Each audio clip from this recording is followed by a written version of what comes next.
at Saki Park.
Visiting Rhode Island FC and your North Carolina FC.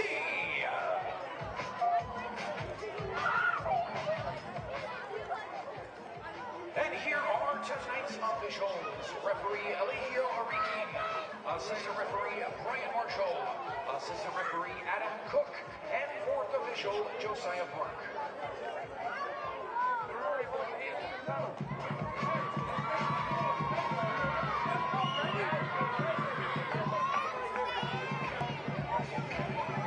Time now to meet tonight's starting lineups. First for Rhode Island FC. Captain, goalkeeper, number 1, Cookie Vegas.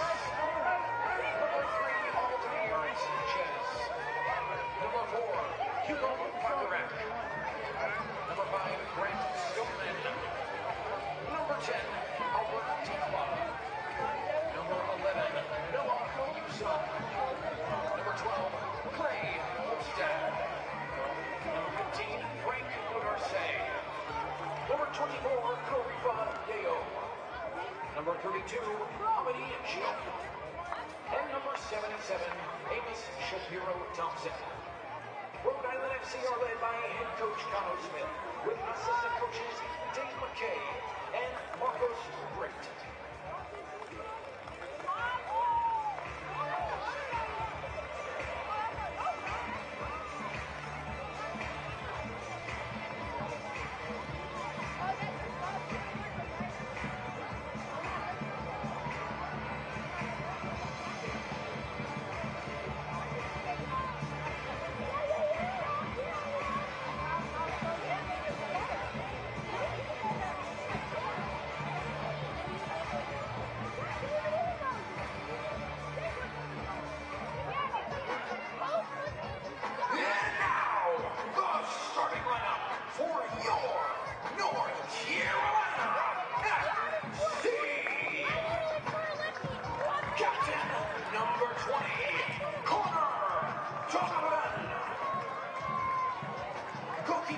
Number 22, Oliver Zella. Number 6, Thomas Roberts. Number 8, Pedro Dola Bella. Number 9, Olet Anderson. Number 11, Patrick Burner. Number 13, Louis Perez. Number 15, Mikey Maldonado. Number 27, Bryce Washington. Number 44, Raheem Summersall. And number 66, Son Strong. CFC are led by head coach John Bradford and assistant coaches Andrew Sheck and Mike McGinty.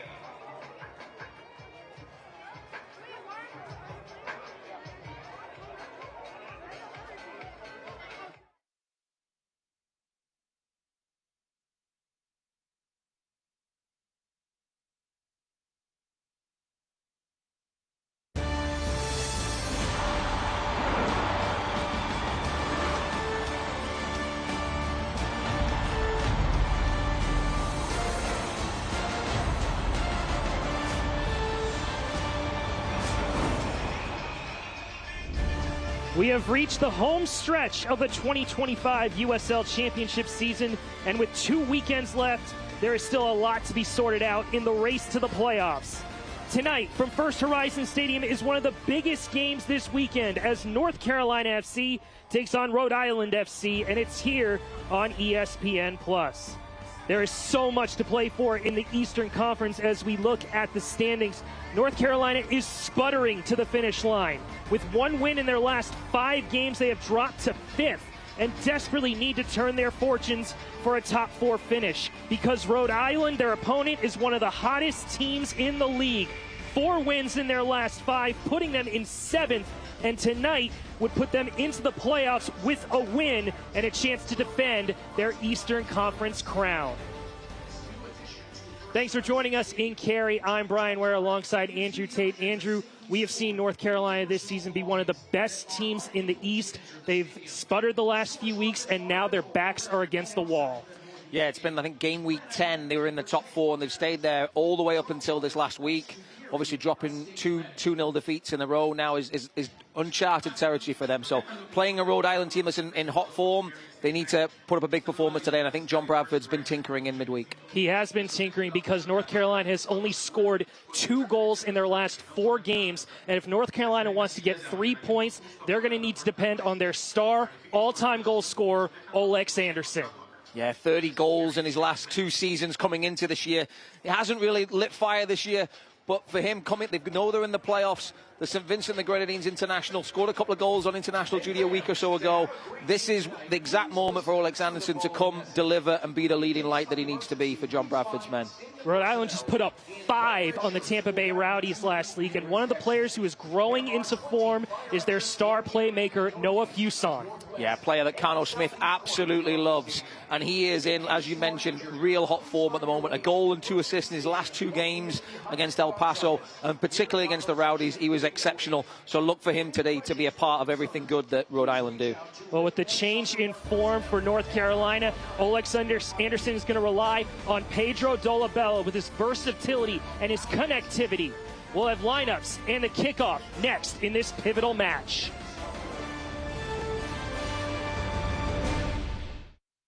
Hey, grab me one too.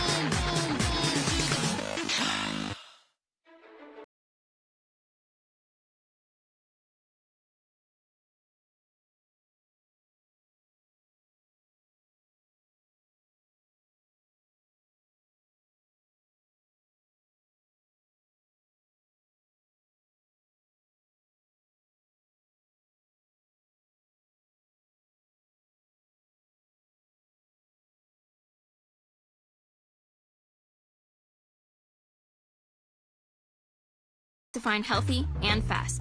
But at Alpaca, you'll find both. From our all-natural charcoal-fired chicken, cooked using Peruvian spices, to our made-to-order dishes like arroz chaufa. With sausage, chicken, or completely vegetarian, we have something for every diet. So take a break today.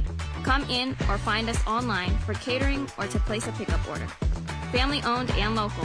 Make it a Peruvian night. Make it Alpaca. With a family like that to take care of, the 2 of you have your hands full. At WakeMed Urgent Care, we're everywhere you are, so getting the care they need when they need it couldn't be more convenient. Soccer star? Easy. Kids? Covered. The twins? Done. Aches and pains? Virtual urgent care to the rescue. So download the WakeMed All Access app today and take care of everyone in the family, including the 2 of you.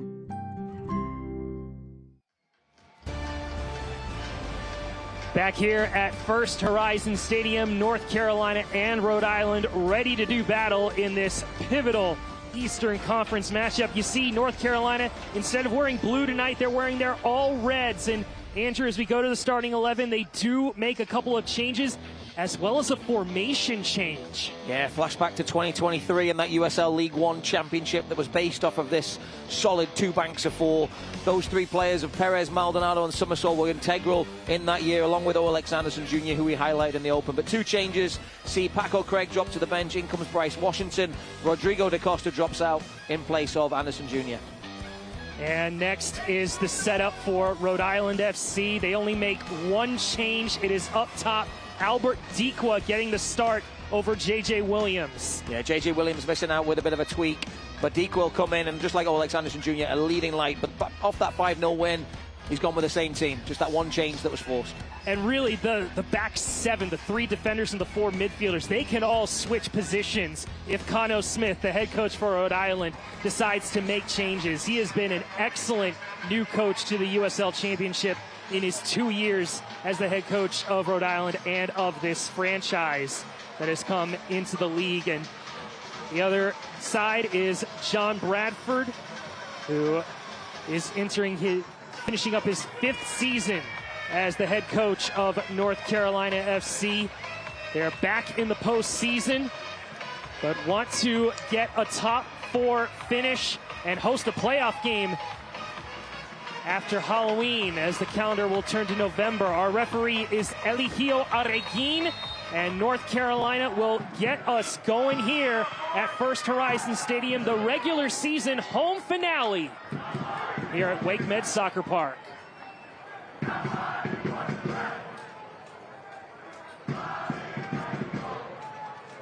Solid crowd has come out today to cheer on the team at home, especially the Oak City supporters donning their red and white in support of the team. And the first Rhode Island attack is snuffed out by Bryce Washington. He has been one of the best defenders for North Carolina this year. And also Finn Sundstrom signing his first pro contract a couple of months ago. Still only 18 years old, turns 19 next month, and today we'll see him operate in a slightly different role, playing in that right back spot next to Bryce Washington, but he's more than capable of performing in that position. We've seen him step forward from the back countless times in a back three, and now maybe have a little bit more license to go forward today. Here is Shapiro Thompson over to Bacharach, and now Nodarse. Bring it back to the 3-man defense of Rhode Island. We said they've won 4 of their last 5. They're unbeaten in that 5-game stretch. 13 points out of a possible 15 as Roberts goes over the top to Anderson. He's onside! And an excellent stop by Koke Vegas. Early on, Olex Anderson asking questions of this Rhode Island back line. And here we'll see it again. It's a great ball from Thomas Roberts. Great touch from Alex Anderson Jr. and then just hits it into the ground. Stoneman did well to put pressure on, but it's a big save from Koke Vegas. I think even he was surprised by how little pace there was on it. But a good early look and an applause from John Bradford, loving the idea from Roberts and the run from Anderson Jr. Koke Vegas, the goalkeeper for Rhode Island last week with the shutout against the Rowdies, got his 30th career clean sheet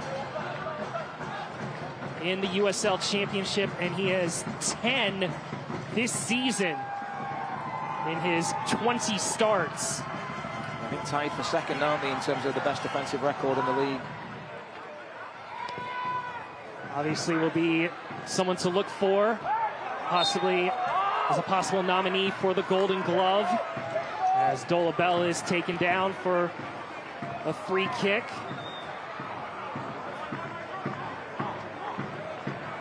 Rhode Island has scored 12 goals in their last 5 games. As you get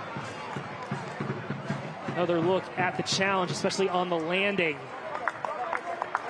That took Dolabella down. As you saw, one just sort of lands on the outside of his left boot there. He's hobbling back into the front line now. Brazilian has done well in his first season with North Carolina after playing with Union Omaha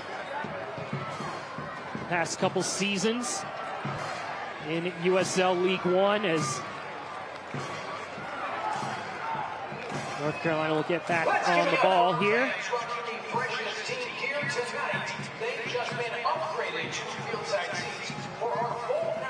There is Fuson, tipped away by Summersall, and now Roberts trying to turn and get around this white shirts. Flag quickly up on Anderson for offsides.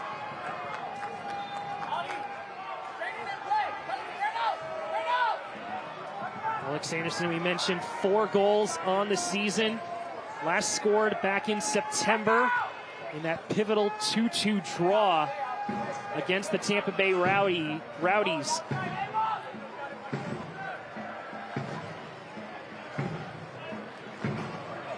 And with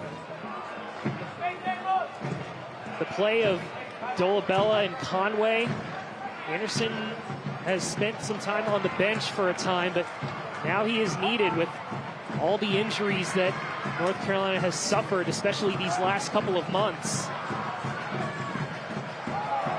We're looking for him to lead things.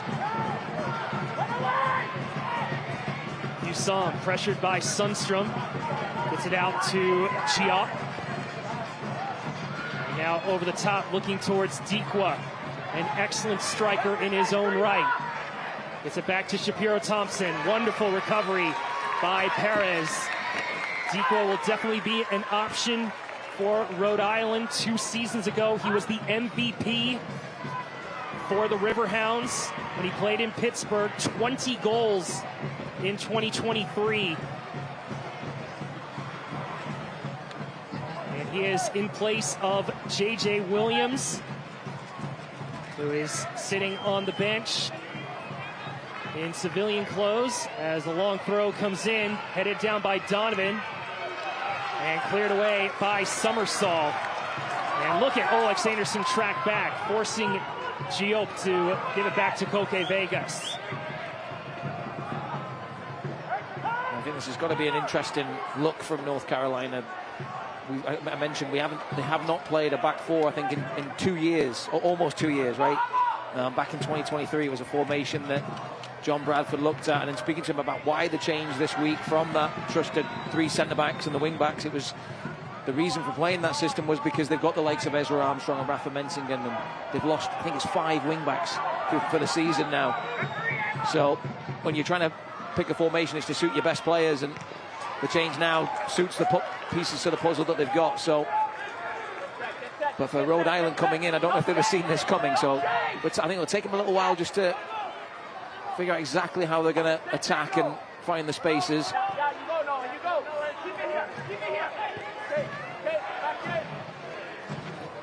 Cano Smith, definitely someone you can't underestimate in terms of his coaching regimens, his tactics, getting Rhode Island to the USL Championship final last year in the first season of the club's existence. It was the 3rd time in USL Championship history that an expansion club reached the championship game in the first year.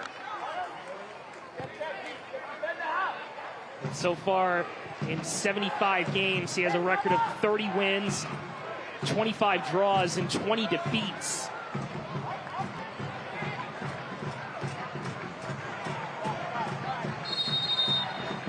Cano Smith has also had some assistant coaching experience in the USL Championship and the NWSL, both with the Birmingham Legion as well as the Orlando Pride.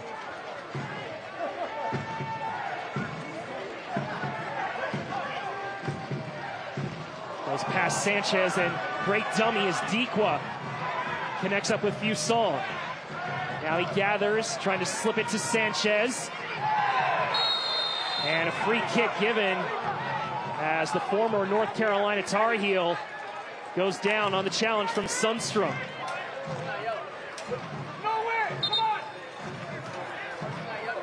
Just late there. The 18-year-old thinks he can win the ball, but just Sanchez drew him in. It's too quick for him. And a good set-piece look now for Rhode Island. We've got some big bodies in there. Makes a Bacharach. Nodase, Yao. Noah Fuson will step over the ball. Number 11 in white. Fuson had 10 assists last season. Got the Golden Playmaker Award for the most assists in the league. Also had 9 goals, especially a pivotal one in the Eastern Conference Championship game against the Charleston Battery. And you see Oliver Zemla giving orders to his wall. Very low line by North Carolina, just in front of the 6-yard box. It is going to be Fuson. It's low. It's stopped by Maldonado. Second ball towards the box, punched by Zemla, and he goes down in a heap. Zemla climbing over everybody to clear it. And landed hard in pain.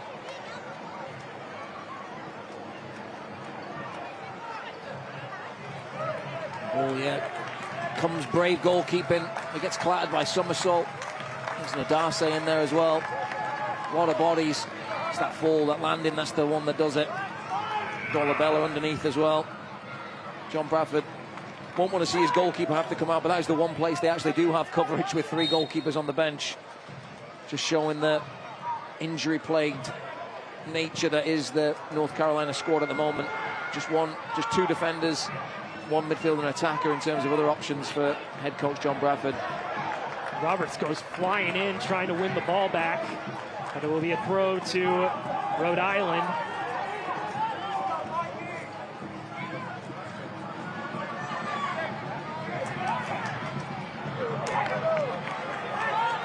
Rhode Island look to go quick as Bacharach trying to find Dikwa. And Donovan closely man-marking him for a throw. The USL on the CBS Sports Network closes out October with a Western Conference showdown as playoff-bound New Mexico United will take on the Oakland Roots tomorrow, October 19th at 5 p.m. Eastern on the CBS Sports Network. Clay Holstead send in the long throw, headed down by Donovan. One back by Nodarse. Stoneman. Fuson will gather it. Keeps it in play, but the flag is up for offsides on Aldair Sanchez. This Rhode Island team has, as we mentioned last year, winning the Eastern Conference Championship, found great form in the second half of 2024. They are doing it again since August 6th. They are 7 wins, 2 defeats, and 3 draws in all competitions, making it all the way to the Jägermeister Cup semifinals.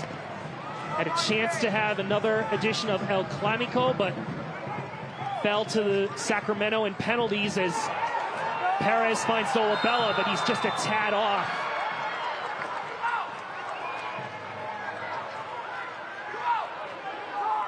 Solid combination play. As you see Dolabella just a touch off. That pass came in quicker from Perez, trying to slip it through. The Brazilian would have been on.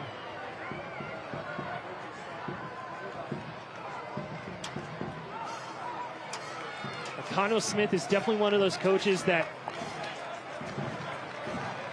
wants to see how the team is progressing. How is their process? How is, their ability to play games? And because it showed last year. They set a USL Championship record with 15 draws in 2024. Yeah, they were nicknamed Rhode Thailand, weren't they, I think, during the season. But it just, for me, it just shows how competitive they are. Like, his group always, you see now they're defensively very solid. They're starting to get the attacking prowess coming into play. And I think he said last week he really enjoyed the performance against the Rowdies. It was kind of fun towards the end. He said once the fourth goal went in, he was able to relax and enjoy it. But just, he said that was his group, that was his team. They worked hard, they pressed, they scored goals, and everything sort of clicked last week. So he's hoping that they can continue that momentum now going into these playoffs over these next few weeks. Well, they still have not yet clinched a playoff spot, as Amos Shapiro-Thompson was late on the challenge on Thomas Roberts. And the yellow card, he's got the card out, and he is going to show it as we get a look on the replay on this challenge here in the 14th minute. Shapiro-Thompson into the books. And that's going to incense Carno Smith. He's pointing to the area where Finn Sundstrom made a foul on Aldair Sanchez just a few moments ago, and I know he was in conversation with the fourth official about that's not a yellow card. So he'll feel that one is very, very similar, and I think Amos Thompson can think himself a little unlucky on that one. Eligio Araguin is the match referee. The assistant referees are Brian Marshall and Adam Cook. Josiah Park, the fourth official. Yeah, that's the consistency that drives coaches bonkers. Both late tackles. And we talked about that in the game last week against Phoenix, how John Bradford's side kind of undone with some decisions made against Detroit City up in Michigan. Yeah. They'd had a couple of decisions in a few games prior to that. I can think of the offside goal that was given against Miami. So they've had some breaks, and then they've had some misfortune at the same time. So the old adage that they kind of even themselves out across the course of the season. I don't know how true that is, Brian. I need a scientific study done on that one, but that is the old wives' tale that is told. Trainer coming out to address Amos Shapiro-Thompson. As you get another look at. Just a ball from Burner trying to play around the corner. Connects right into the head of Shapiro-Thompson there. They're checking him for a concussion. He only made 3 appearances last year after signing with the club in 2024, but now that he's healthy, he's gotten now 15 starts in the league this season. Scored his first goal for the club against Hartford in the last group stage game of the Jägermeister Cup. The 25-year-old out of Worthington, Massachusetts, who played for Boston College in the ACC, is ready to come back on, and he is.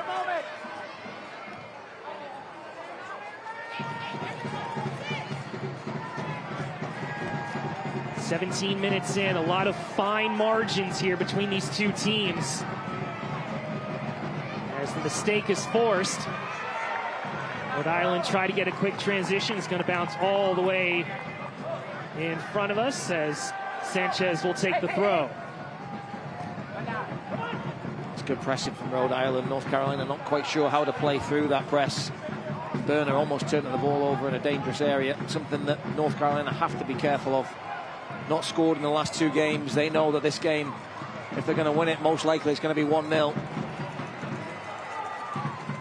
That has been the unfortunate case for North Carolina in terms of how they've won games. Their last 2 wins were 1-0 here at this stadium against 10-man El Paso and against Miami, as Donovan collided with Dikwa, and Dikwa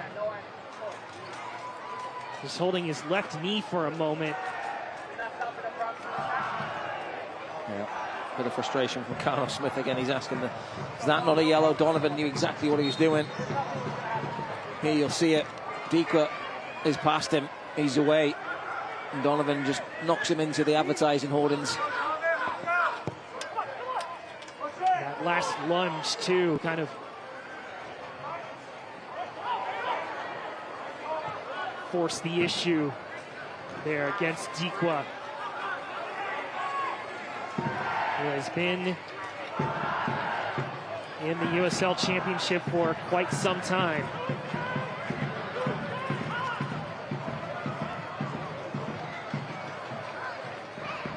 Perez.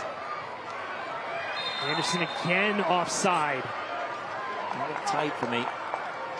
I'll tell you what, you can see Rhode Island, they like that matchup of no Darcy against Burner. Big man on little man. Something to keep an eye on. Bacharach trying to switch the field, the Spanish midfielder. Select is proud to be the official match ball supplier of the USL Championship. From the Academy to the big league, Select is there every step of the way. Visit us.select-sport.com for the latest Select products, specials, and more. Select, the player's choice. Roberts goes down. John Bradford is looking for a whistle. None came.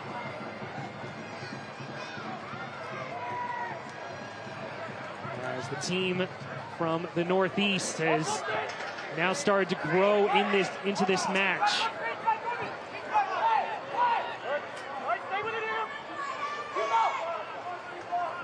Establishing some solid possession.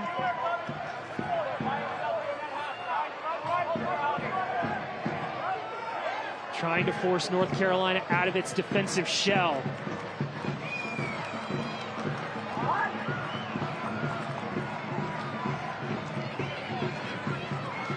That time they were able to make the mistake and give North Carolina a throw. One win in their last 5. They've scored 39, conceded 39. It's quite stunning looking at the statistics around the league. How many clubs are kind of around that +3 to -3 goal differential across both conferences? It's probably got a lot to do with the top teams in the division, I would imagine. Like Lou City's goal differential is off the charts. So is Charleston. So is Tulsa with what they've done this season. And you always know how strong Sacramento has with their elite goalkeeper, Danny Vitiello. And that was the one thing in talking to John Bradford. North Carolina, the only team to beat Lou City this year. So great scalp to have, but you don't get a trophy for it. But they've also gone on to beat the Battery and Tulsa as well. So they've got it in their locker to put something together here towards the end. We've got that playoff spot secured, and we've got to find some form here at home. Good link-up play for Rhode Island as Noah Fuson attacks Bryce Washington. Gets a good cross in and cleared away by Donovan.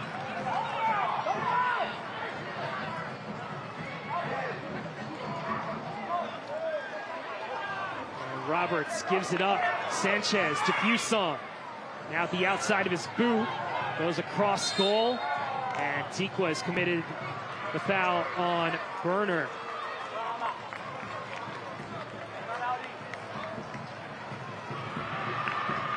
Good defending from Burner. Just gets the right side of Deco, then grabs a bit of his jersey. Easy decision for the referee. And before, I definitely enjoyed Fuson's first delivery into the box that Donovan cleared. Noah Fuson previously played for the Columbus Crew 2 in the MLS Next Pro, winning the championship in 2022, getting to the final again in 2023. His postseason experience, something that Cano Smith loves about his play. I love the link up between him and Sanchez down the left. It looked fantastic last week, and they're picking up where they left off this week. Now can North Carolina build something on the ball? Summersall was initially looking at Dolabella. Switches it to Donovan. Perez come in. Over to Burner.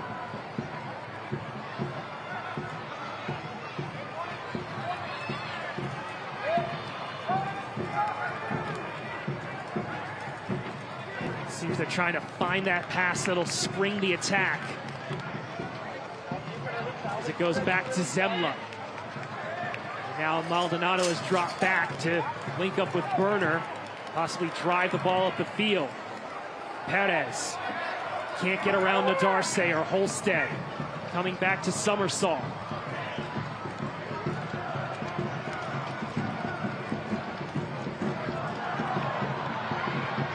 Anderson can't react to it. Cleared forward by Yao. And a necessary intervention by Maldonado. This back seven, as we said, the back line, the midfielders, it is such a hard nut to crack. For Rhode Island. For Rhode Island. Only conceding 26 goals all year. Here's Shapiro Thompson. Good touch by Patrick Berner to clear it out of the box. And now can Anderson spring into motion? Stoneman has to make the challenge and concede a throw. See the drive that Olex Anderson has. And he's going to be tested against Nodarse, against Stoneman. St. Vincent and the Grenadines International, you said, scored an excellent goal during the international break, specifically against Cuba. Down in the Caribbean. Playing international friendlies. Several other USL Championship players were called up for World Cup qualifiers.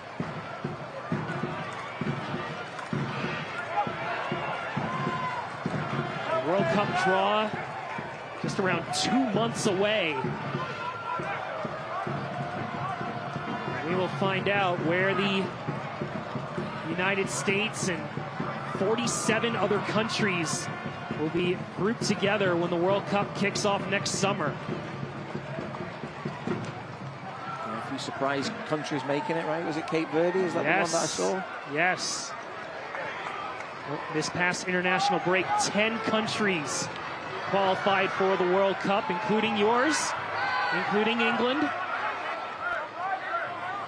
Yeah, not much to get excited about. Although last time the World Cup was in the USA, we didn't make it, so we probably should be celebrating it. Obviously, it's going to be interesting to see how England play under Thomas Tuchel. Some positive signs of late.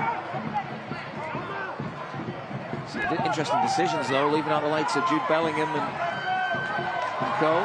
Here's a chance for North Carolina as Dolabella tangles with Giope.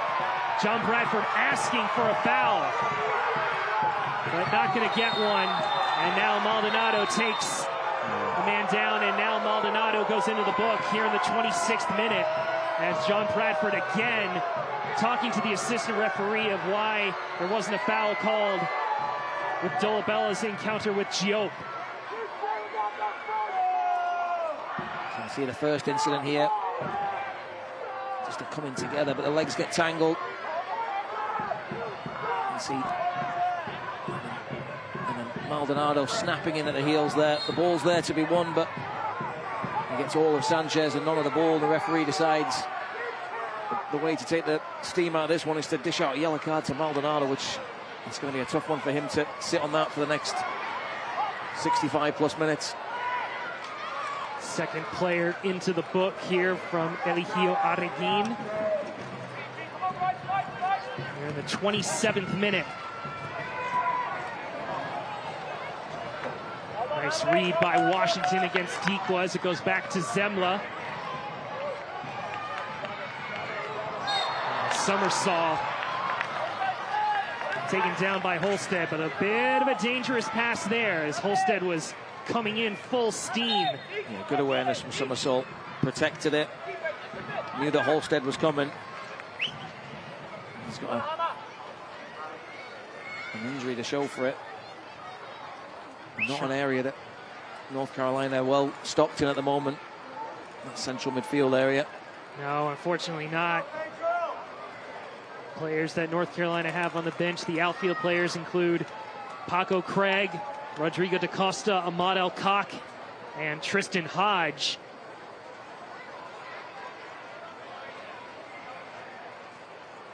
Soccer season is here, and SeatGeek is the official ticketing partner of the USL. Get all your USL tickets and more from the #1 ticketing site, SeatGeek, your ticket to great seats.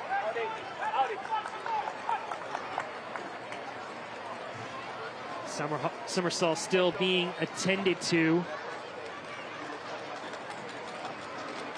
The MVP of the 2023 USL League One final. being a part of that middle four midfield pairing. This is one of a few key important Eastern Conference matches taking place. Currently, Charleston has a 1-0 lead against Detroit City down in South Carolina. Tampa Bay Rowdies and Hartford Athletic are due to kick off momentarily, and the Indy 11 and Loudoun United, well, their game got delayed by weather, and so they will be kicking off at 9 Eastern. Look forward to that one.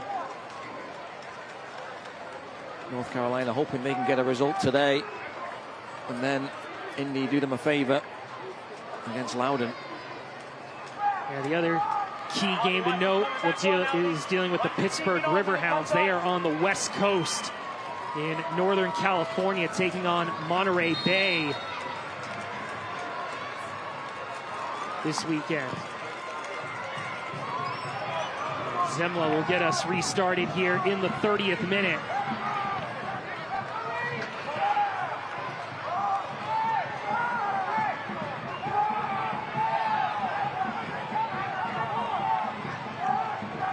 Summersall still waiting patiently to come back in. John Bradford and Mike McGinty asking for him because they're playing a man down, and Fuson launches it.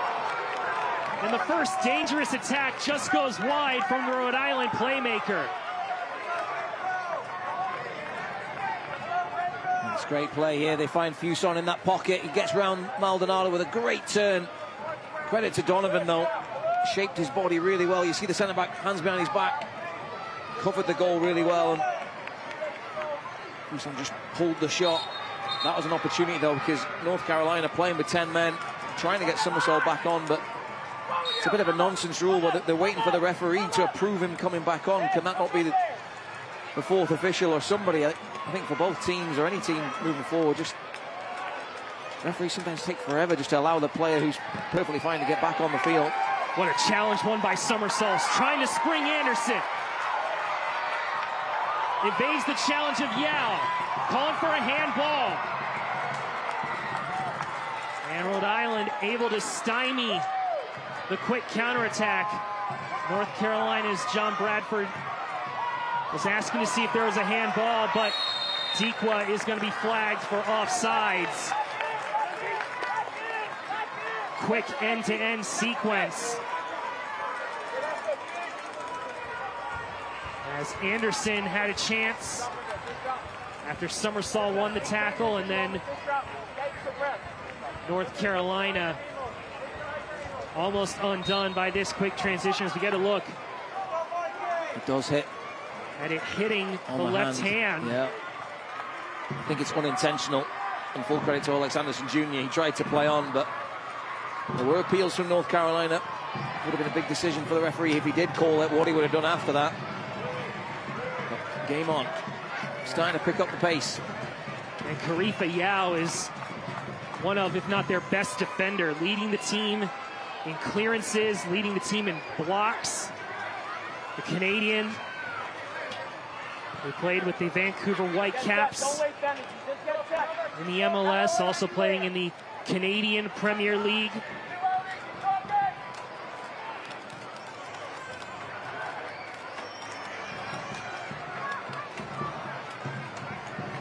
He has been the dynamo for that back line. Quick throw by Burner. And now Perez gets the whistle against Shapiro Thompson. Free kick for North Carolina. And this is the period of the game where North Carolina, across the course of the season, have been the most prolific. 14 of their 39 goals have come in this period of the 31st to the 45th minute. So something Rhode Island has to be switched on. And they're starting to pick up a bit of steam now. Just that one chance early for Alex Anderson Jr. Robert sprung him in behind, but now starting to see a little bit more presence and time spent in this Rhode Island half. They will look to rely on Mikey Maldonado. Got a great flat ball in. It's towards Donovan.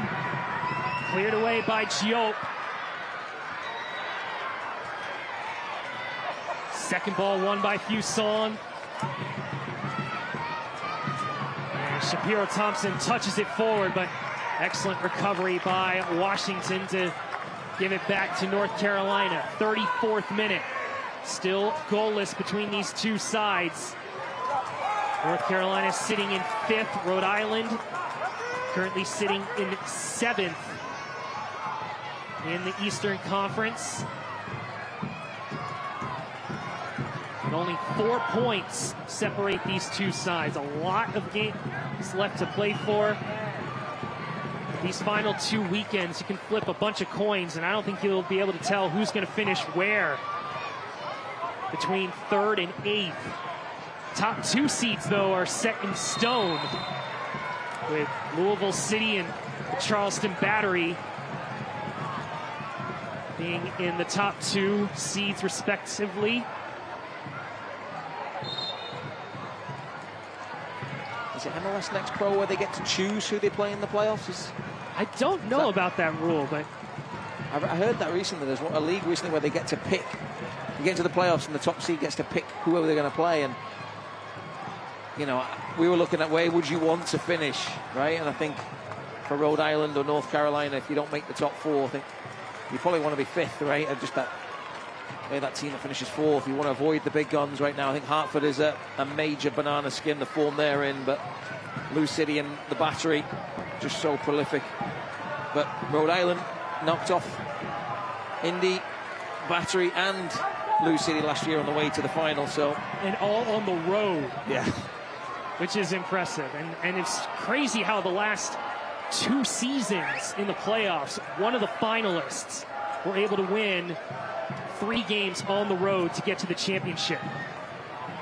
As Amos Shapiro Thompson is being looked at again for a possible concussion test. That is a concern. They've got some talent on the bench. Heravo, Maxi Rodriguez. One player that is unavailable that we mentioned at the start of the show is J.J. Williams.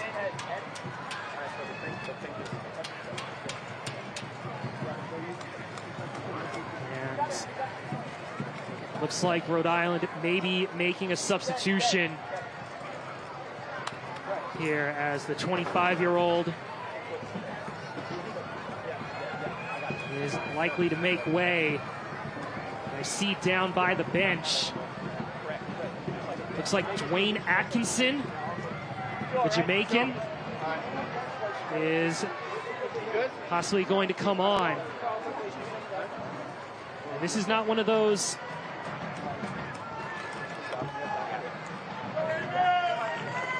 five changes. You can make a 6th on a concussion.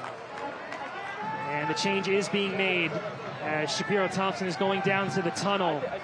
And Dwayne Atkinson, the 23-year-old out of Jamaica, who signed for the club on August 7th.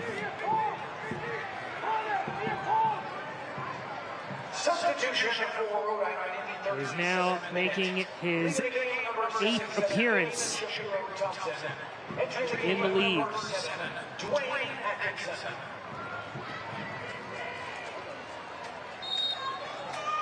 Atkinson has also played for the Jamaican national team, has made 6 caps,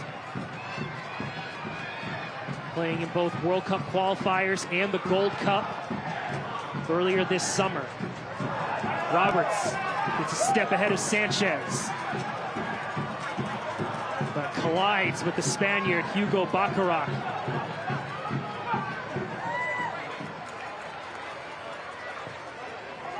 Now Holstead will switch it over to Nodarse. And Atkinson, in his first involvement, gets away from Burner. Burner trying to put on the afterburners and stay with the Jamaican.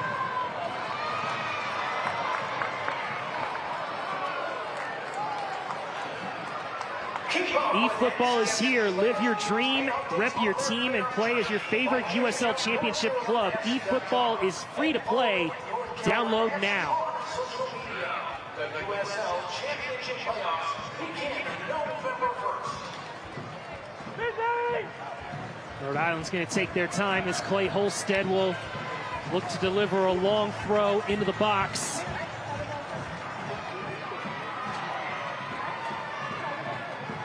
Aimed towards Yao, up in the air by Roberts. It's cleared off of Dikwa. Zemla will collect it as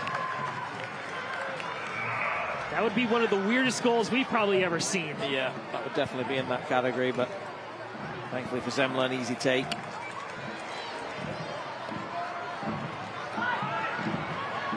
Nice pass to Perez, but Holstead tracks back to win it. He's everywhere, Clay Holstead. All action. I like the pairing of him and Bacharach in the middle, just to really complement each other, get through a lot of work. The ball gets by Sundstrom, and now Sanchez drives into the box. Low cross in, dealt with by Summersall. He just clears it, stopping the danger.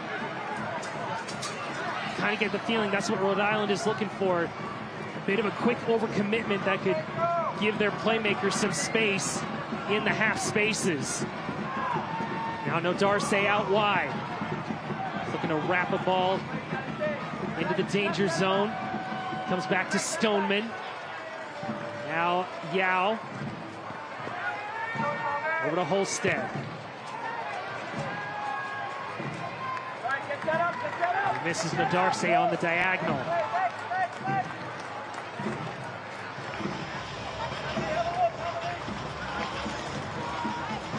The North Carolina Courage's last regular season home match is on Sunday, November 2nd against Gotham FC.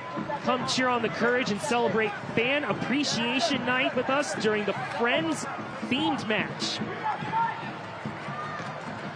Courage got a big win 24 hours ago, keeping their season alive. 4-1 against Bay FC in San Jose as Manaka scoring a hat trick in that 4-1 win. The two Japanese players, Manaka and Shinomi, dialing it up and keeping the Courage's postseason hopes alive. And they're still going to need some added fortune with games due to take place tonight as well as tomorrow in the NWSL if they want to make a chance at the playoffs. And again, flag is up offside. Dolabella just a fraction off. Quick restart though. And North Carolina gets back on it. Maldonado looks towards Anderson. And Stoneman able to deny it.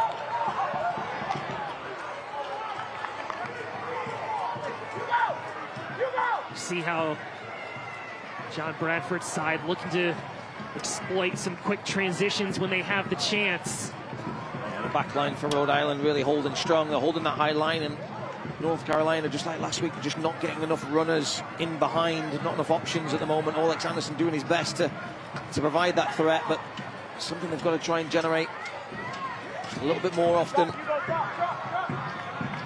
A few times that they have looked threatening in behind, they've really posed some questions. I think of that chance earlier for Alex Anderson Jr., then the Yao questionable handball, no call. So they've had some decent looks, but I'm sure John Braff would like to see more. This is the fourth game between these two sides all time. Played last year in 2024. First game was here at First Horizon Stadium as Dikwa's shot is saved by Zemla. It was a 0-0 draw back in May. Rhode Island has won the last two matches, both by 2-1 score lines, including earlier this year, back in June. Albert Dikwa scoring the first goal, Rafa Mensingen scoring the equalizer, and then a late penalty allowed Maxi Rodriguez to score the winner from the spot and give Rhode Island 3 points, especially at a time when Rhode Island was struggling at the beginning of the year. Here's Nodarse. Excellent clearance by Connor Donovan. Gotta give a lot of credit to Donovan and Washington, both marking Albert Dikwa very closely.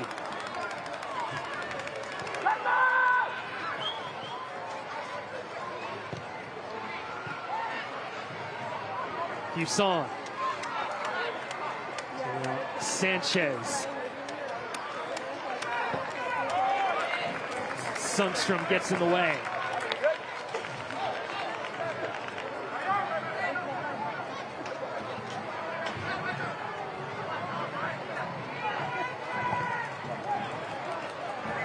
What a deft touch by Dikwa. Fuson's chance and a great save by Oliver Zemla. Able to keep this at 0-0. Deft touch by the center forward, allowing Fuson to go at goal. And Zemla coming through when they need it most. And that's not Fuson at his best, just spinning and playing off the striker. As you said, great touch from Dikwa, bringing the attacking talents of Fuson into play.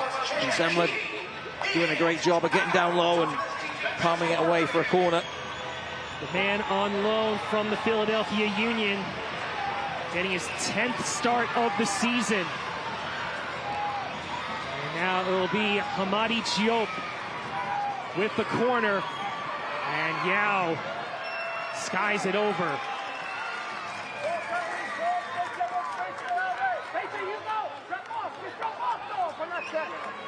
It's a good delivery in. Some big white shirts towering in there. A little frustration from the Rhode Island bench. Felt they probably should have done better on that attempt. Almost kind of converged on the ball at the same time. And now the fourth official has registered that there will be a minimum of 5 minutes of added time presented by Town Properties. 5 minutes to go in this first half. Rhode Island has been able to steady themselves, and again, North Carolina flagged for offsides. Not doing themselves any favors at the moment. Any ball forward, and Rhode Island just catching them with that line. Sanchez was wide open on this near side, right beneath us. Looking for that ball, playing off in the shoulder of Finn Sundstrom. Baccarat finds Atkinson, who comes to the ball, now switches it to Sanchez. Fuson dummies it, and the Spaniard loses it as Roberts pulls up. And now Anderson trying to win it against Stoneman, gets back on his feet and charges forward as Karifa Yao with a strong challenge to prevent the counter.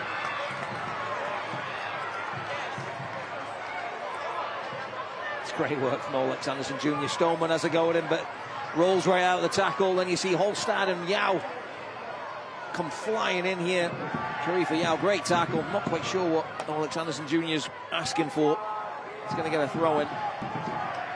It's going to give North Carolina some time as Mikey Maldonado will deliver the long throw. Connor Donovan will move into the box.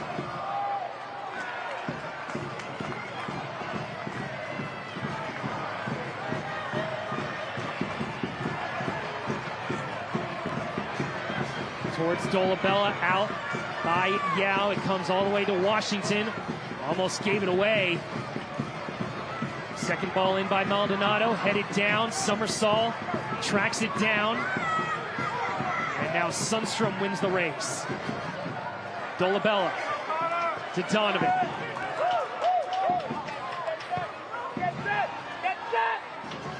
As Coque Vegas tells his side to get up. It's got to be about 5 times that North Carolina's been flagged for offsides. At least, yeah. Yeah, I felt set pieces could be a really important part of the game today, but North Carolina at the moment just lump it in the box, and Rhode Island equal to everything that comes in. Those big bodies. They're such a handful. I don't think it's a if they clinch the playoffs. I think when they clinch a playoff spot, you could see them being a real handful like they were last year. So competitive. And as you said, difficult to break down and beat.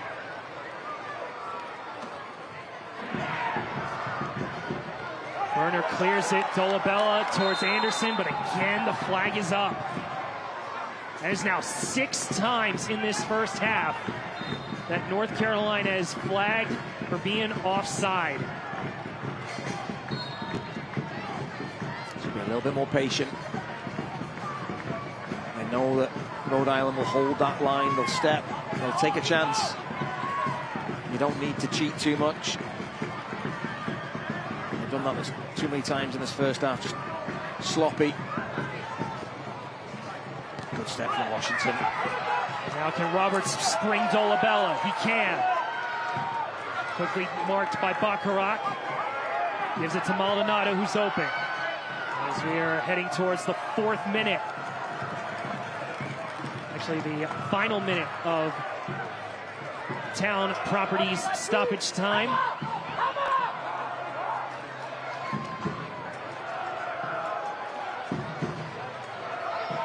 Burner.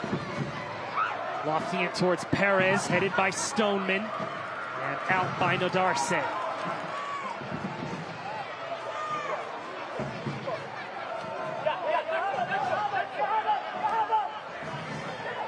Semla, fortunate to win that ball. Not the best back pass by Sundstrom. Donovan finds Perez. Maldonado calling for it.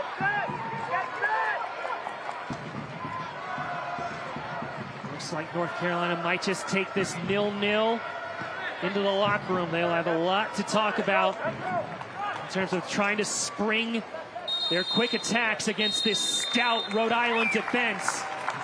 0-0 after the opening 45. Oleg Sanderson almost scored in the opening 2 minutes, but Noah Fuson had 2 big chances to give Rhode Island the lead. Nothing between the two sides. And we will step aside and get set for halftime. It's North Carolina 0, Rhode Island 0 here on ESPN+. Back in a moment.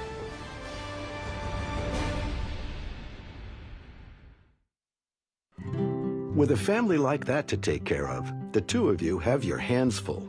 At WakeMed Urgent Care, we're everywhere you are, so getting the care they need when they need it couldn't be more convenient. Soccer star? Easy.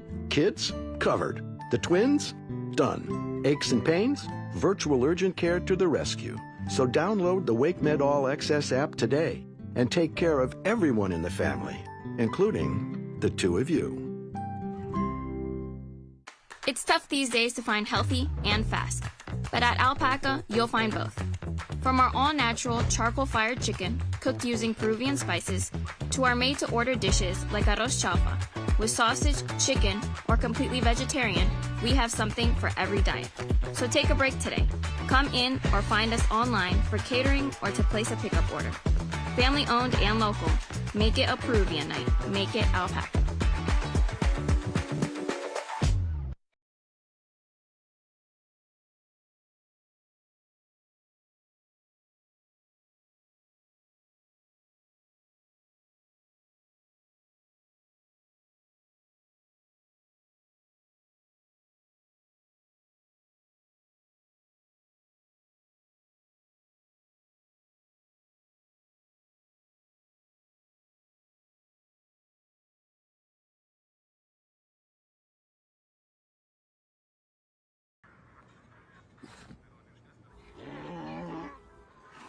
Hey, on the mountain we've got a saying. Get off your...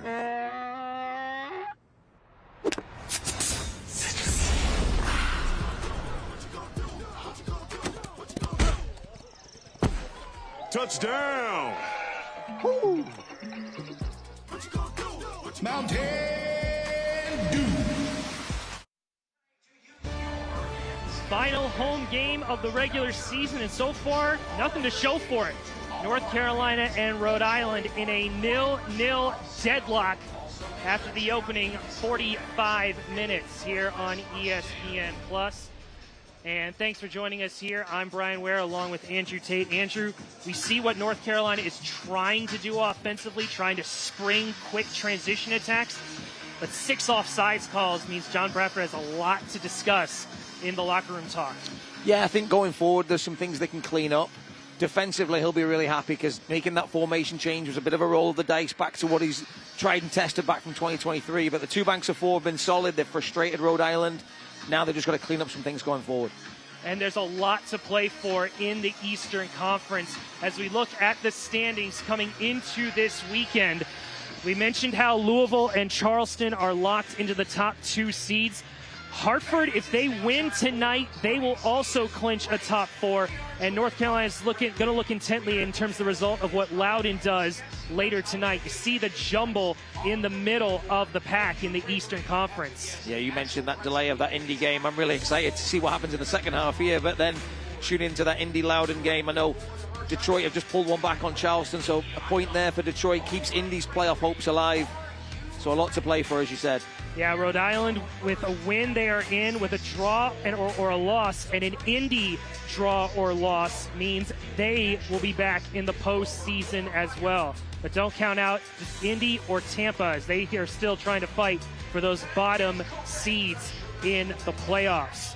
We will take another quick break, and then we will go to Around the League news, including congratulating the winners of the Players' Shield.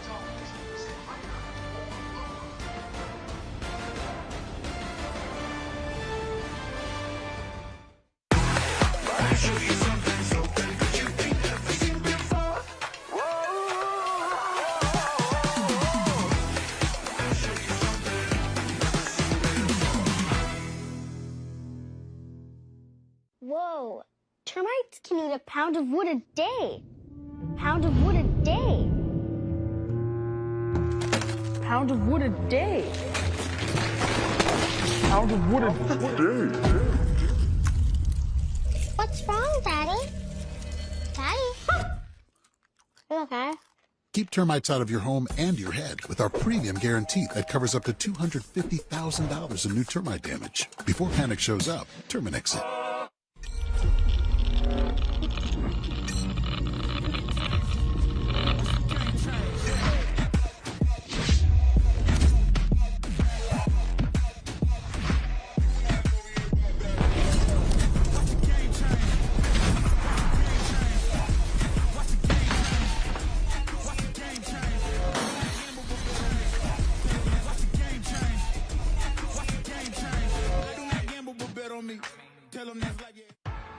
What makes Crystal Geyser Alpine Spring Water unique? It's our commitment to making our bottles from at least 50% recycled plastic. In fact, Crystal Geyser is the only beverage company in the U.S. to exclusively own and operate 2 plastic recycling facilities. And you can help us make an impact too by always remembering to recycle your bottles. Crystal Geyser Alpine Spring Water. Simple, but not easy.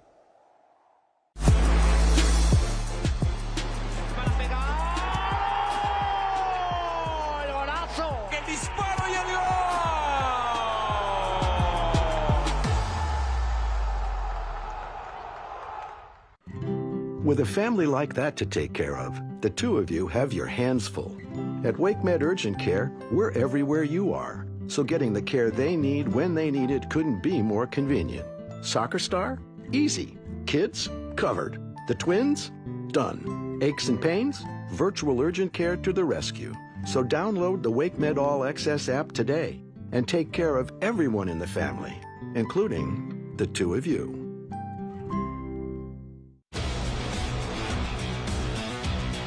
USL All Access on SiriusXM FC every Tuesday night. Devin Kerr, Mike Watts, we've got all the news around the championship. This series is a dead heat. This is the one we've talked about since the end of May. We'll recap weekly results, talk about player transactions, coaching tactics, and hey, maybe even a guest appearance by some interviews. Who knows? SiriusXM FC every Tuesday night and the following day on the USL YouTube page and the SiriusXM app.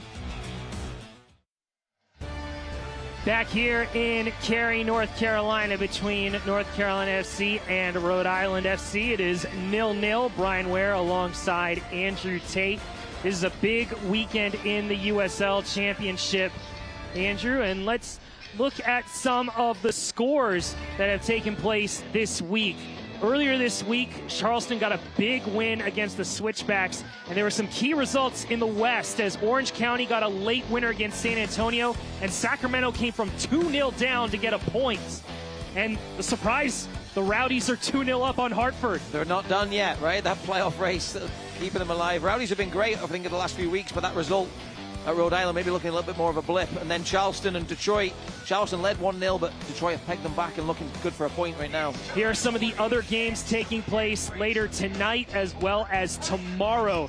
A key one to look at is going to be Phoenix versus San Antonio. We saw how good Phoenix was. San Antonio, 0 goals in their last 4 matches in the West. That is not where you want to be in a playoff race. No, that looks good for Phoenix for sure going into that. And then the Riverhounds traveling out to Monterey. They'll be hoping to get 3 points there and really keep that chance of a home playoff game intact. One other game to mention is the New Mexico versus Oakland matchup. New Mexico will look to keep pace with Sacramento as they have locked a top 4 seed. Let's go to the news and notes. As we mentioned, coming out of the break, a congratulations to Louisville City winning back-to-back Players' Shields. And they have a chance tonight to set another record for points per game for a season if they win in Orange County. Another team we got to heap praise for is Tulsa, getting the #1 seed in the Western Conference. They set club records for wins this season and Taylor Calera for goals, 13 in the league this season. Now, we mentioned this was an international break. Rubio Rubin of the Battery competing for Guatemala in CONCACAF World Cup qualifiers. 10 countries qualifying for the World Cup. And then after the November international break, we'll see what Caribbean nations may make the World Cup. Finally, to the team of the week. J.J. Williams was on the team of the week with his performance in 45 minutes against Tampa Bay, but several players from Orange County and Hartford making up the team, including Chris Hagart, assisted all 3 goals in their 3-3 draw against New Mexico. And we got to mention how Brendan Burke, what he's done for Hartford in the second half of the year. Yeah, that week they had where they won the Jägermeister Cup, and then I think they played, was it Oakland? And then came back and beat Sacramento again. Incredible. Yeah. So Hartford is going to be dangerous when we get to the playoffs. We will take one final break, and then we'll look over the highlights of this opening 45. Both teams had big chances. Can anyone get a goal? We'll have more on the other side of the break.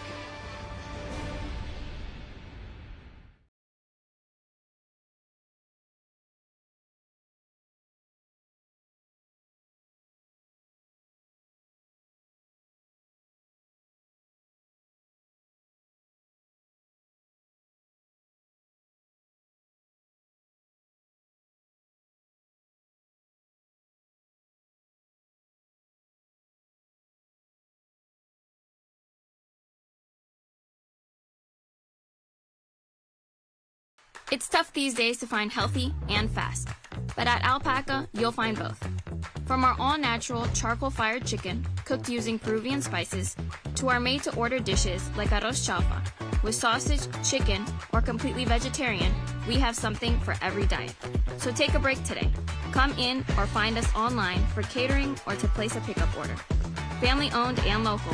Make it a Peruvian night. Make it Alpaca.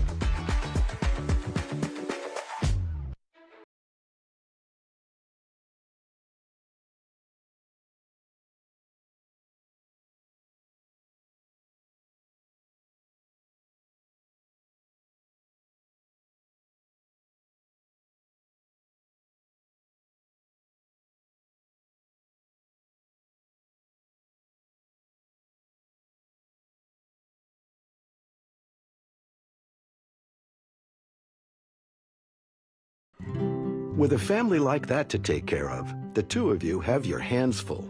At WakeMed Urgent Care, we're everywhere you are, so getting the care they need when they need it couldn't be more convenient. Soccer star? Easy. Kids? Covered. The twins? Done. Aches and pains? Virtual urgent care to the rescue. So download the WakeMed All Access app today and take care of everyone in the family, including the 2 of you.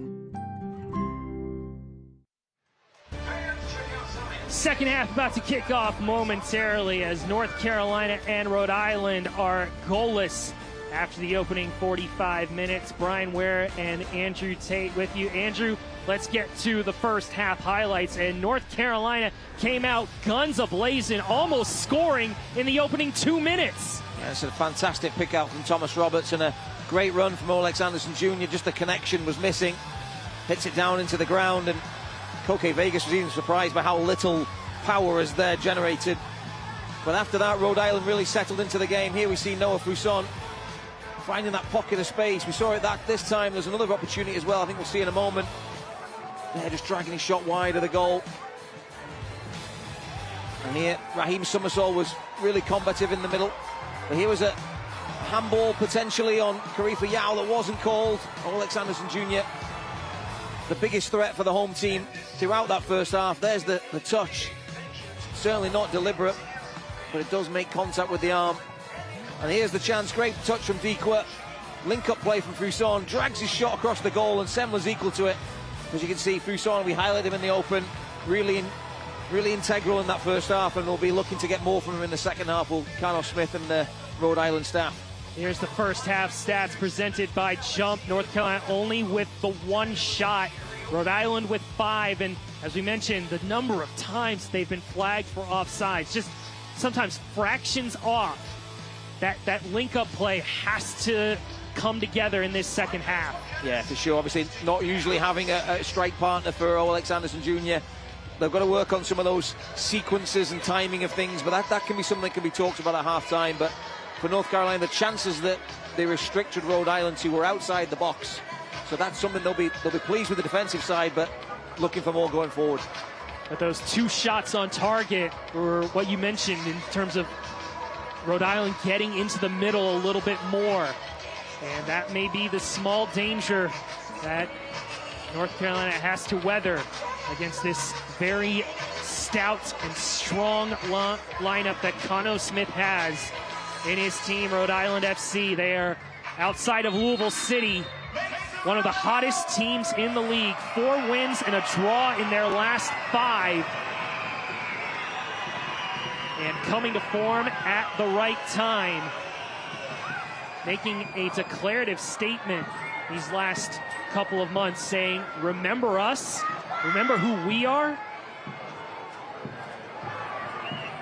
And here's the quick link up as Bacharach, low cross, and Atkinson's shot is denied by Donovan and bailed out by the whistle. First attack by Rhode Island, and they are putting North Carolina on red alert. Shots fired. Bacharach, just a monster of a man, does a great job of rolling across the 6-yard box. And who else is there for North Carolina but the captain, Connor Donovan? We've seen that so many times in recent months. And there came up big. Bacharach leaving his holding midfield role and scampering forward. 29-year-old captain, as Bryce Washington is getting some quick treatment, stretching out for that challenge, landing on the ground. We already saw Rhode Island had to make a change due to concussion protocol.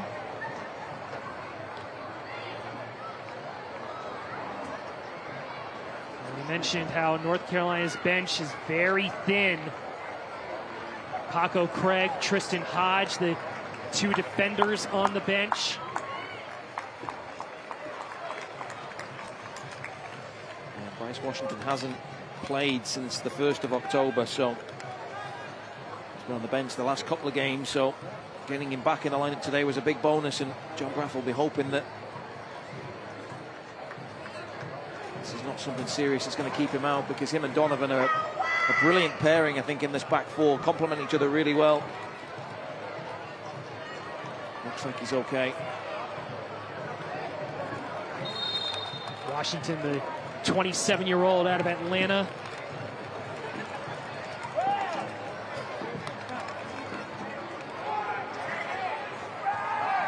It's good for North Carolina FC last season, scoring his first goal for the club in the playoffs in that first round game against Louisville City. Back in the playoffs again, but unsure of who they will be playing in the first round. Especially with the scores that we saw with Hartford down. There's going to be a lot to play for to see who finishes third and fourth and fifth and sixth. Donovan loses the ball out to Nadarse. Quick throw for North Carolina. I would not write off a Hartford comeback in the second half. There's still 10 minutes to play in that first half, so I'm sure Brendan Burke will have a few tricks up his sleeve.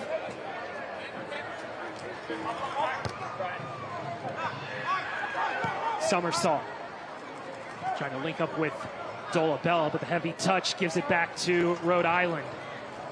North Carolina only one win in their last 5 matches, that being the 1-0 win against Miami, as Atkinson springs Sanchez over on the far side. Here's Gio. Another new signing. Connor Smith made 7 off-season signings and has done well as the head coach and general manager, as Donovan had to stop Dikwa conceding a corner.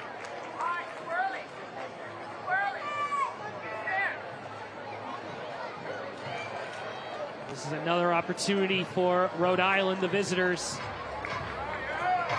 Good link-up play from Rhode Island there, just getting into position to release Dikwa.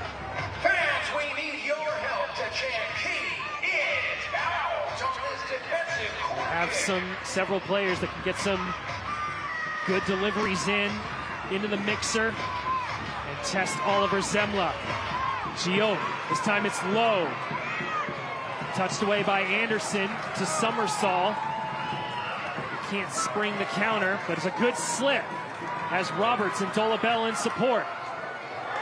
Touched away by Fuson. Dolabella will track it back and keep it for North Carolina.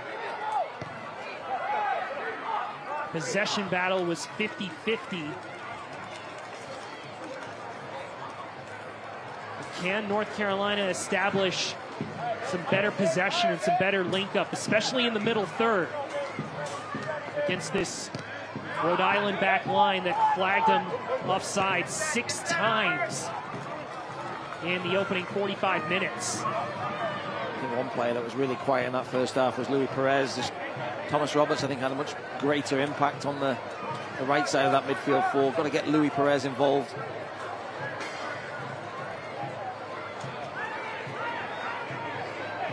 He's played more of a central midfield recently, hasn't he? So, and at times he's moving into the middle to give some mobility for Patrick Burner.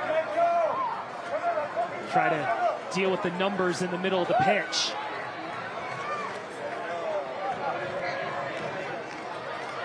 '52nd minute. Still scoreless between North Carolina and Rhode Island. Washington over to Sundstrom.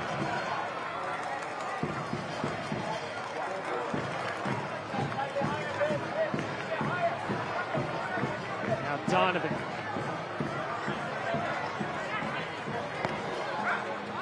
Maldonado. Already I've seen 4 or 5 runs in behind Brian that I didn't really see in the first half from different players. So Perez making a run, Maldonado just making one there. And that's where you're not going to get caught offside as easily with runs coming from deep. Maldonado picks it up, chips it towards Burner. And Burner deciding to try to chip it to the back post. Coque Vegas claims it for himself, the Rhode Island captain. Up against the likes of Olex Anderson.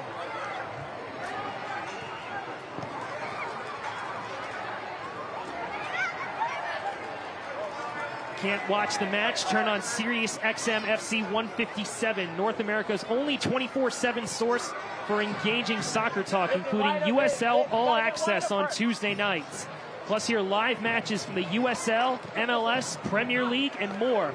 All on Sirius XM FC 157 and the new Sirius XM app. Here's Holstead. Has Sanchez in space. And it's right into the path of Sundstrom and cleared away. A little bit of danger there from Rhode Island. As Baccarat spins away from Somersault. Spaniard has played both on the back line and in the middle of the park. Both in the professional and as well as during his college days, number 4 in white. Spent 3 years at Fairleigh Dickinson and then finished his college career at Indiana. Perez finds Anderson. Heavy touch, able to keep it in. Cuts it back. Here's Thomas Roberts. And it's blocked by Karifa Yao and cleared away. Second ball in by Perez. And as Dolabella tracks it down, the flag stays down. Back to Sundstrom.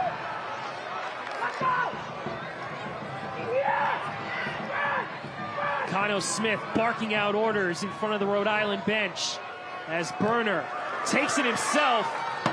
That was one of the best spells from North Carolina offensively. Yeah. Really starting to see things coming together on the attacking side for North Carolina. You see Perez talked about had a quiet first half, but picks out Alex Anderson Jr. Good composure here in the box as he looks to pick out Roberts. And as you're right, it did hit Yao. I was wondering if it hit Dolabella as he was trying to get out of the way, but good defending from the big centre-back. Somersault able to win it. Links up with Perez. Perez takes it himself. Again, it's smacked over the bar. We've seen over the years how Luis Perez is dangerous from that range. And he knows he wanted to do better with this last chance. And he's all of 30 yards out, but even Luis Perez is disappointed there not to work the goalkeeper, but gets a round of applause from his head coach there. Really like the work. Now the idea. Right idea is North Carolina winning the ball in the middle of the pitch. Trying to continue this offensive onslaught. Their best of the game as Roberts slips it to Anderson. Cuts it towards Dolabella! And it's going to be a corner kick. The closest North Carolina has been to goal since the opening minutes. It's that man Perez linking with Roberts, the two creators in midfield. Dolabella almost finds the gap between the legs of Koke Vegas here. You'll see great work from the goalkeeper though, cutting down those angles. Really tough chance for Dolabella under pressure at that near post, and full credit to the Rhode Island keeper. Dolabella, the 26-year-old Brazilian, in his first season with the club, has 7 goals, 3 assists on the year for North Carolina. As Mikey Maldonado will deliver the corner kick here in the 57th minute. Towards the back post. And it goes out of play for a goal kick as Donovan thought he was tugged.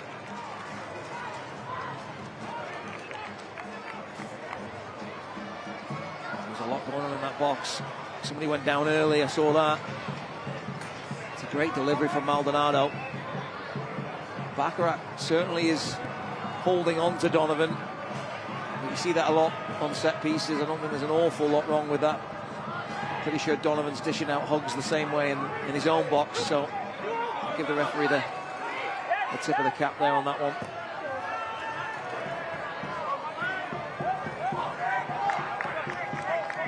North Carolina making the formation change to a 4-4-2.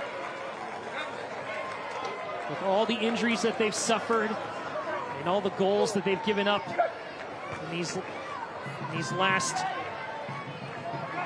few weeks, trying to find some stability and get themselves back into competitive shape for the playoffs as Maldonado looks towards Anderson, who will fall to Dolabella, trying to bring it under control. Sundstrom able to pick up the pieces. I just feel they're getting to grips with this 4-4-2 formation now, and like I said, they haven't played it in almost 2 years, but it was the formation that John Bradford rolled out week after week in that last USL League One season. They did go on to win the championship, and the next year they were in the USL Championship. So, like I said, many of those players, Perez, Somersall, Maldonado, Alex Anderson Jr., were all a part of that team back then 3 years ago. 2023, they finished second in the league behind Union Omaha. Able to host the final against their in-state rival, old Derby rival, the Charlotte Independents, and won that championship on penalties.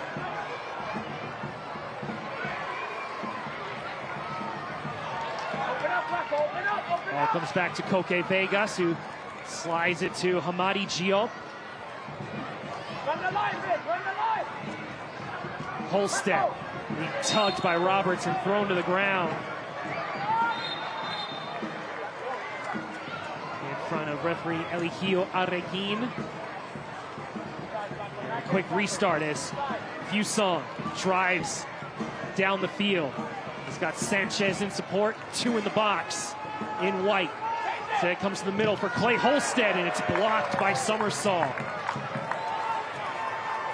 You mentioned at the beginning of this game how much of a fun of a challenge it was going to be between Holstead and Bacharach of Rhode Island and Maldonado and Somersall of North Carolina. Yeah, and it certainly served that up. 4 quality players in the battle, all different types as well. I think North Carolina have done a good job second half now of rotating the players that are going in there. Before, in the first half, they were very static. It was just Maldonado and Somersall trying to get on the board there, but you've seen Perez and Roberts drifting and floating around now. Holstead trying to get it out wide. And Berner will let this go out of play for a throw. You can watch the USL Championship in Spanish on 2DN, the nation's leading Spanish language sports network. And next weekend, on October 25th, the Charleston Battery will take on Birmingham Legion at 5 p.m. Eastern on 2DN. Go to USLChampionship.com for the complete USL TV listings.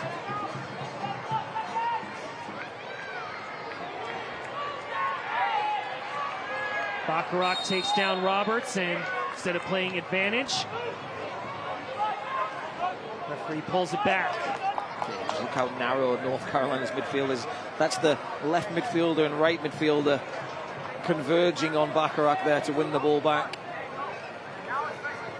Rhode Island looks ready to make a change as Jojea Quizera, the Rwandan, will come in, coming back to the club after being on international break, playing in Africa in World Cup qualifiers, where 7 African countries qualified for the World Cup in this most recent international break, including the likes of Egypt, Algeria, Ghana, Cape Verde, South Africa, Cote d'Ivoire, and Senegal.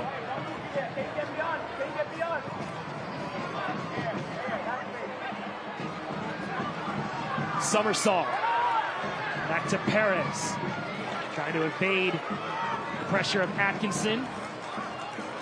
Now Roberts slides it over to Berner. Now Anderson playing out wide, tussling with Nodarse. Maldonado and Perez drop back, trying to link up play.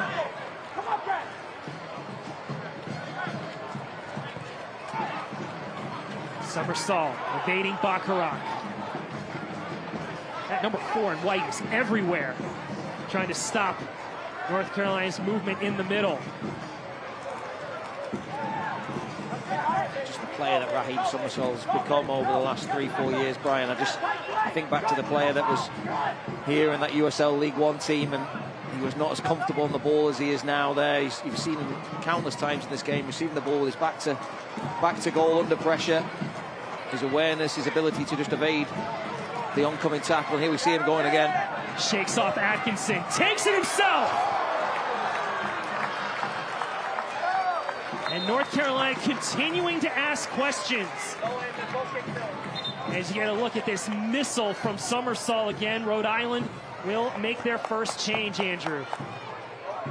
As see this, the effort and gazelle-like form that Raheem Summersall lifted that ball, as Altair Sanchez will go out for Jojea Quizera. I think this was the question. We weren't quite sure if Carno Smith was going to return to Quizera to start the game, but after last week's 5-0 thumping of the Rowdies and Sanchez's brilliant, exceptional performance, kept faith with the youngster, but now been able to bring Quizera off the bench. Fantastic sub to have. North Carolina's had 4 looks at goal in this second half. Rhode Island has not been able to test North Carolina, maybe just once. Just that one right at the start of the second half, at the start. The Sanchez and Fuson were so heavily involved in that first half down that left side, but it's been down the left side for North Carolina that we've seen in this opening 20 minutes of the second half.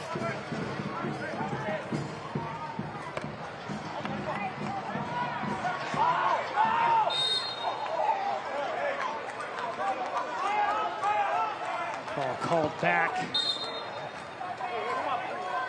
Referee Eligio Arreguin said the ball was still in motion, and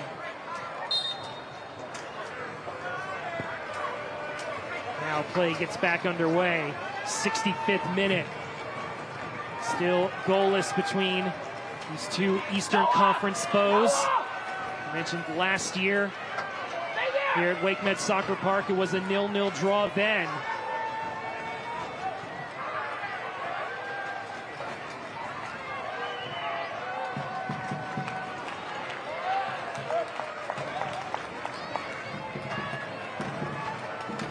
Rhode Island FC, if they do get a draw,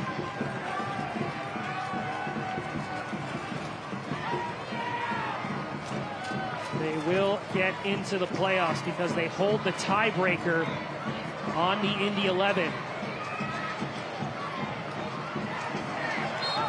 Hartford pulled one back right on half-time, Brian. 2-1 now, Michi and Galena. So that sets up a really interesting second 45 down in Tampa. Obviously, Indy playing Loudoun later tonight as their game was delayed by weather. North Carolina's last match will be in Virginia against Loudoun United. And earlier this year, Loudoun won here by the score of 2-1. If they want to get the edge, you know, if Loudoun and North Carolina are tied on points, they're going to have to win by 2+ goals. As Maldonado chips it forward, and Donovan just missed the opportunity there. Hands on mouth. He knew he had a chance to swiftly direct this in. It's a great ball from Mikey Maldonado, and it just hits him. It hits him in sort of the upper chest area. Can't believe it as that ball just rolls past the post. Burner is pulled up. And now Nadarse was looking towards Dikwa. It's going to go out. Touched away for a corner. Albert Dikwa very quiet. We had one decent look for Rhode Island. Playing in for J.J. Williams. Talking with the team before the game. He's got a slight injury, more of a precaution that J.J. Williams is not playing tonight. They will look to get him next week when they travel to Albuquerque to take on New Mexico, as Giop's corner is dealt with by Sundstrom. And now Anderson is trying to look for the run from Burner. Keep the ball, but Rhode Island are back on it.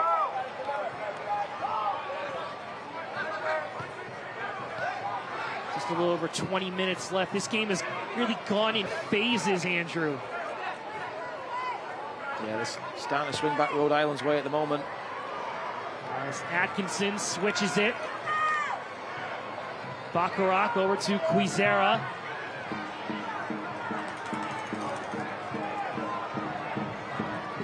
First 20 minutes of the second half, North Carolina was in control.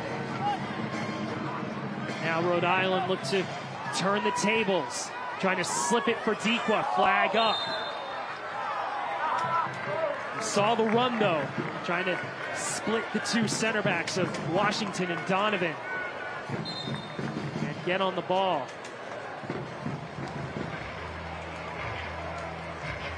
Challenge for North Carolina is there's just not a lot of attacking options to throw off the bench. Rodrigo da Costa, really the only out-and-out attacking player that they have on that bench beneath us. So really they're going to ask all these players to go to the well and put in a big 90-minute performance plus. And Ahmad Al-Kak picked up a late injury last week against Phoenix.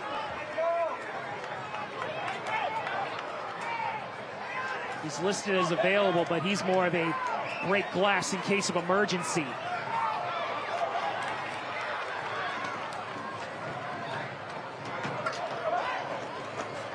Gio. Deflected off of Roberts.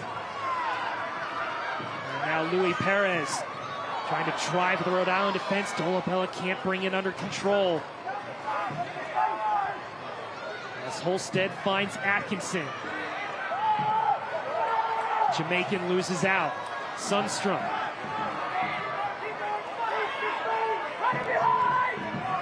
Baccarat switches it. And it's going to be a handball on Clay Holstead.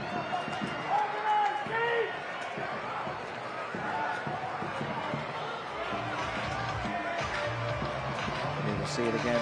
Holstead just, the ball just behind him. Yeah, brings it down on his right bicep. Suspicions of offside, at least that's what the North Carolina bench was claiming as well. But for North Carolina right now, just struggling to find attacking targets. The ball not on the same page. They were starting the second half really well. But here we go. Here's a great touch by Anderson to Dolabella. Dolabella decides to take it himself, and Vegas dives for the save, tipping it out for a corner.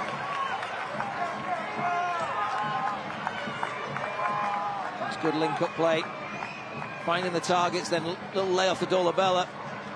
It's a better shot than I first thought. It was a long, long way out, 35 yards or so. I thought Vegas made a little bit of a meal of it, but it's a decent strike from the Brazilian. And the Rhode Island captain keeping things at 0-0. The USL Championship and League One are on CBS Sports and ESPN platforms all season long. Catch live matches and expert analysis every day on the CBS Sports Golazo Network and ESPN Plus. Go to USLChampionship.com or USLLeague1.com for the complete listings. As that's a great ball in by Maldonado, cleared away by Rhode Island. Second ball. Sundstrom put it into a good area, but no one in red finishing the run, and now Vegas will get it out to Quizera.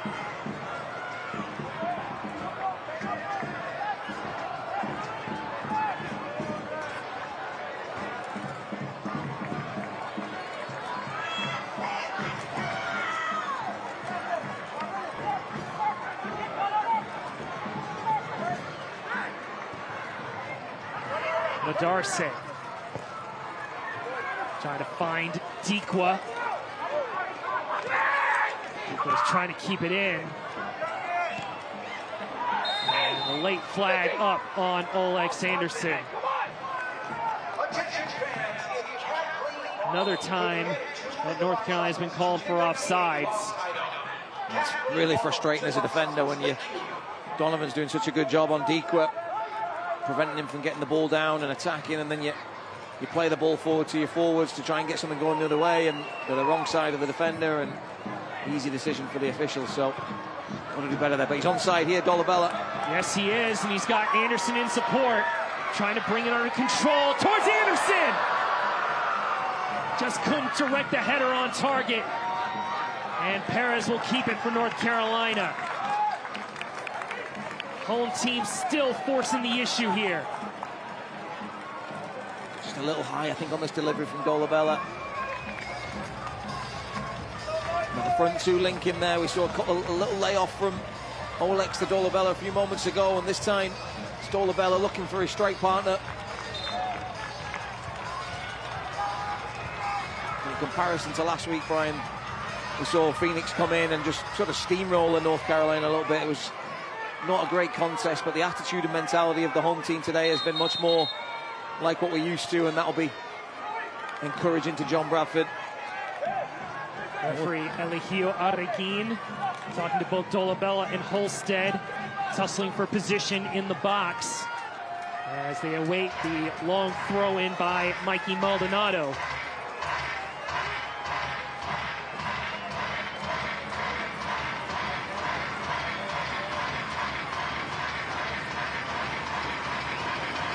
Looks like Rhode Island may be ready to make another change, but they got to deal with this set piece. Towards the post, Donovan and Summersall trying to keep it alive. Mixed signals there.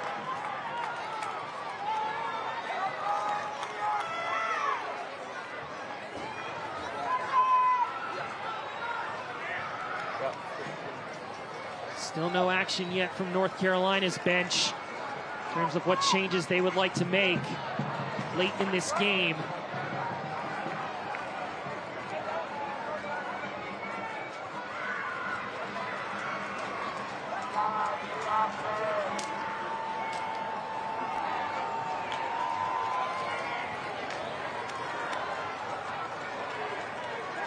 Fans here at First Horizon Stadium, here in the finale.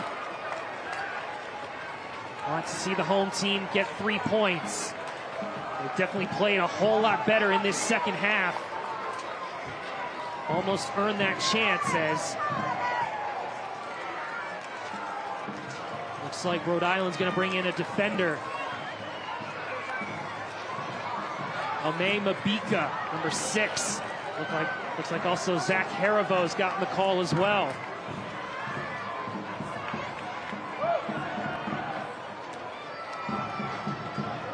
We mentioned how Kano Smith has great players off the bench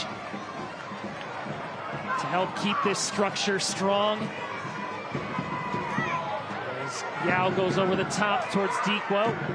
Well read by Donovan. Dangerous ball. Darce picks it off, collides with Burner, and it's going to go Rhode Island's way as Burner will be given a yellow card here in the 77th minute. Easy decision for the referee. Darce just getting there before him. Burner coming clashing in there. It's the first time I think we've seen a loose pass from Raheem Somersault. Just a square ball into a dangerous area. Picked off by Darce. Some defending to do for the home team. And now it's going to give Rhode Island the opportunity to test Oliver Zemla. He's only made a couple of saves in this game. One was pivotal against Fuson at the end of the first half.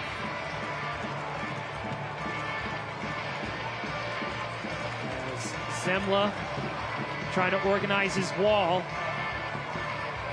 Looking to go with a 3-man wall. It's a long way out. Now, just over 30 yards out.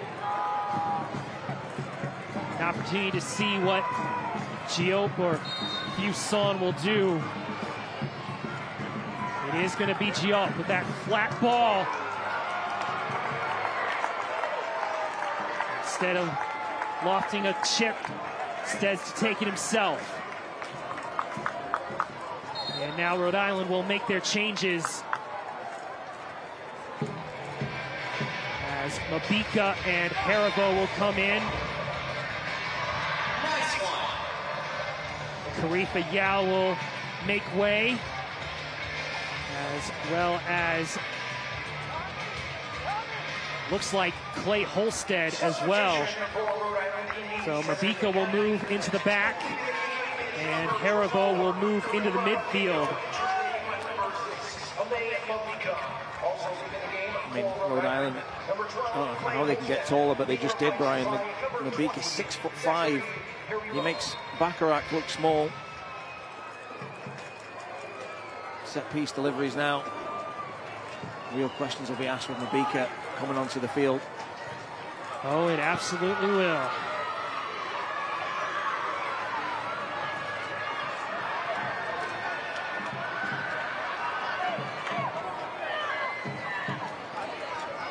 Tussle for the ball. Won by Rhode Island.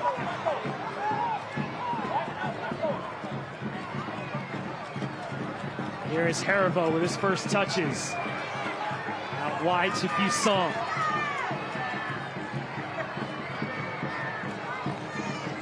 Haribo gives it to Quizera. Haribo with his first chance attacking the box, switches it, kept in, and touched away by Perez, trying to spring the counter.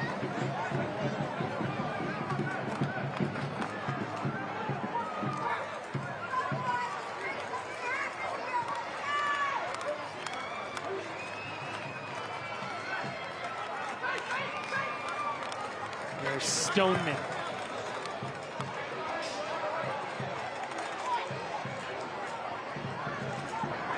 Darce wins the second ball for Rhode Island. It's now comes to the foot of Haribo.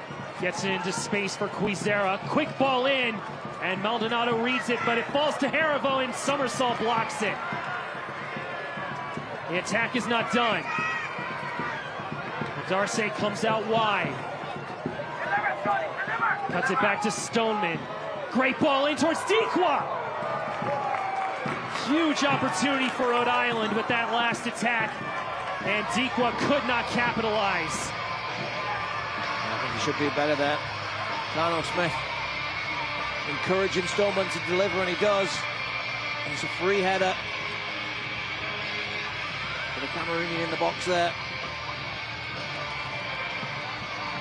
That's a goal that the Dikwa of 2 seasons ago was nodding in, week out. Just hasn't quite hit the same heights at Rhode Island yet. So far, Dikwa has 6 goals and 6 assists in all competitions. His best game was a hat trick in the Jägermeister Cup against Portland Hearts of Pine. He's got an opportunity to keep JJ Williams on the sidelines when he is back fit and ready to go. He's made some good runs today. He's linked up well with Fusson, and those are chances that Carno Smith will really want to see his front man knocking in.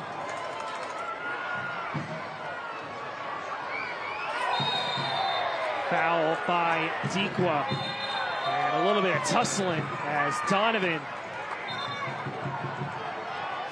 stating his case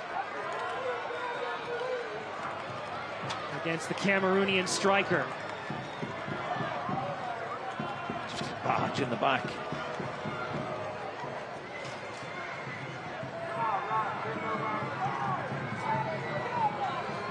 It's clumsy from Dikwa. Referee Eligio Arreguin didn't pull out the card. Probably a stern warning. John Bradford not liking it. Connor Donovan, the captain, not liking it. We know what fans will like here at First Horizon Stadium, as the North Carolina Courage's last regular season home match is on Sunday, November 2nd against Gotham FC. cheer on the Courage and celebrate Fan Appreciation Night with Friends-themed night. I mentioned how the Courage got a big win on the road yesterday against Bay FC, but they are going to need help if they want to keep their postseason hopes alive.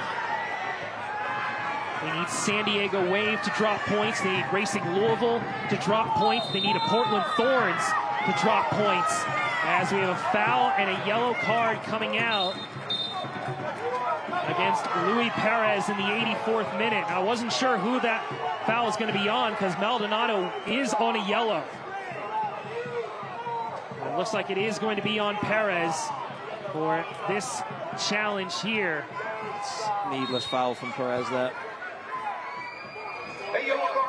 More changes coming for Rhode Island here. They're throwing the kitchen sink at North Carolina. John Bradford's asking all his players to go the 90 minutes by the looks of it, but Rhode Island are going to bring in the fresh legs. Yeah, they're going to bring in Mark Ibarra and their big signing, Maxi Rodriguez, former Detroit City man who had over 100 appearances for Detroit City during their times in the NISA and as well as the USL Championship. Here is Haribo. Nadarse.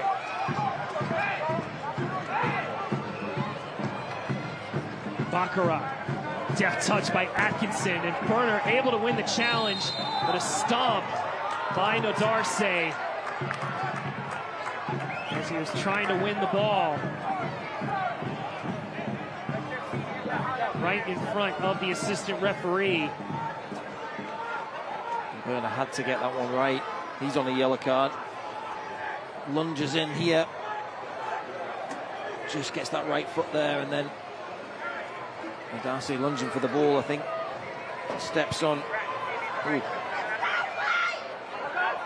Well, Burner is up and walking. Darcy stretching out for cramp, and he is going to be shown a yellow card for that challenge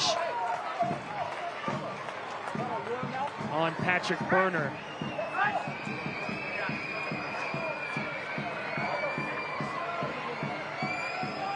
Martinique defender.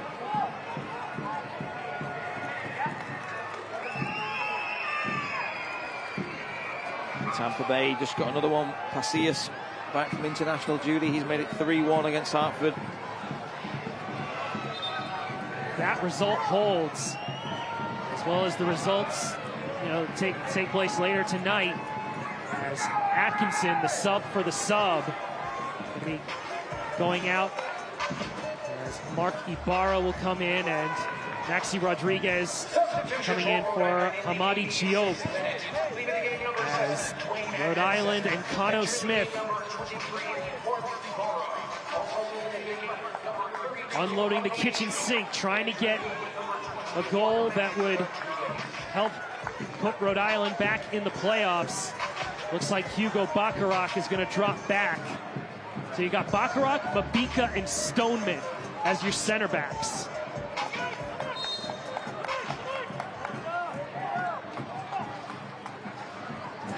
No shortage of height there. And Mabika skies over Dolabella to win that free kick, as play is going to be stopped for a handball. The USL on the CBS Sports Network will close out October with a Western Conference showdown, as New Mexico United will take on Oakland Roots Sunday, October 19th at 5 p.m. Eastern on the CBS Sports Network.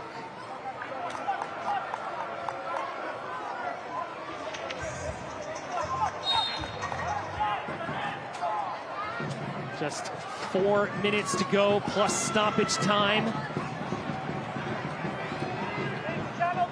North Carolina had some good spells trying to get the opener. Unable to break Coque Vegas in this Rhode Island defense.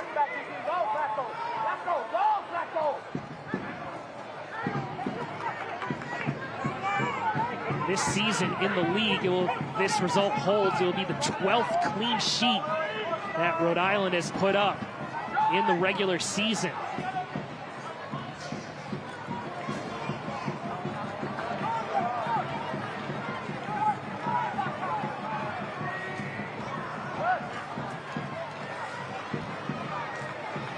See why, can't you, Brian? I mean, they don't concede a lot of great opportunities, and you've got Koke Vegas in goal, who's so reliable. The quality of the squad they've got as well. Don't think there's many clubs in this league that have that depth. They are going to be a handful come the postseason. We mentioned how they won all 3 Eastern Conference matches on the road, in line to getting to the championship game, the 3rd expansion club to ever do it.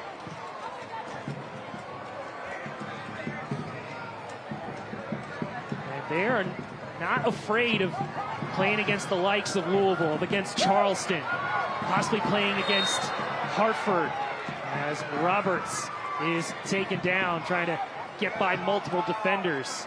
That was magic from Thomas Roberts. I don't think he's gone the 90 minutes too many times for North Carolina, but to do that in the 89th minute, pull it down under pressure midway through his own half, and evade 4 or 5 challenges and win a foul for his team, just what you need at this point in the game.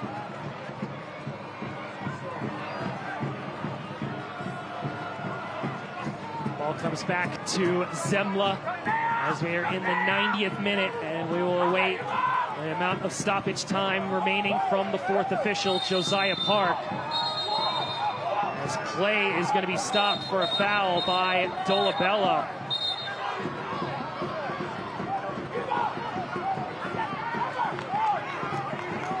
John Bradford asking for an explanation too from referee Eligio Arreguin, and now telling his team to get back.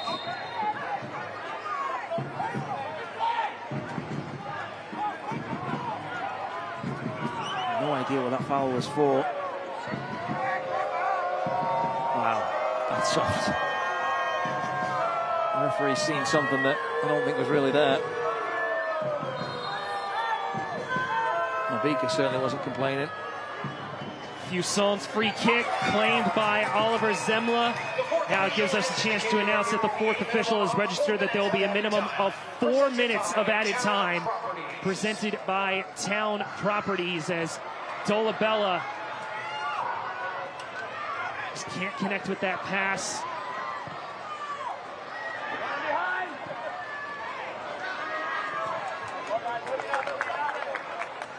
Home team has not scored in the last 2 matches.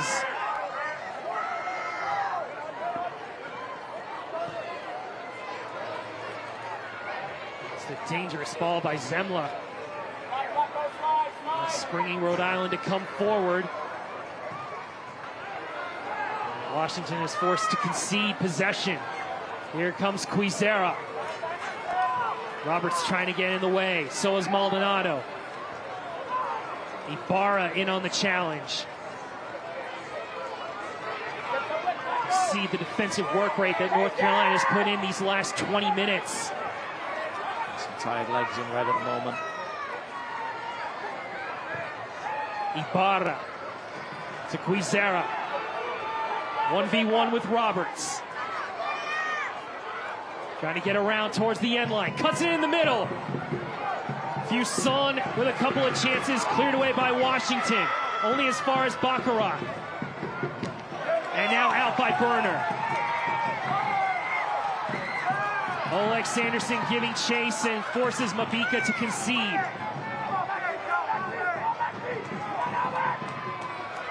Here comes Oleg Sanderson. We saw how bright he was in the opening minutes. And now trying to get North Carolina a chance. It's going to be a throw-in, and it's going to allow Mikey Maldonado to deliver a long throw and let Connor Donovan get into the box.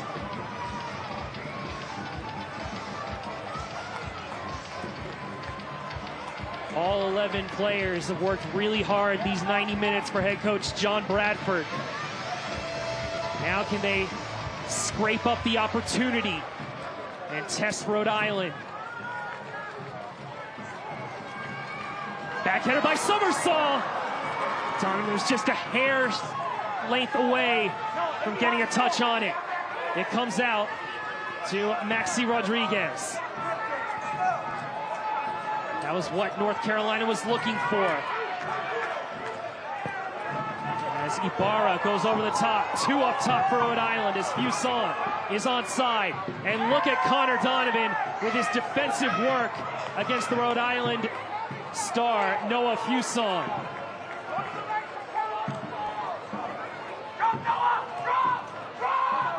Quick restart by the team in red as Luis Perez comes into the middle.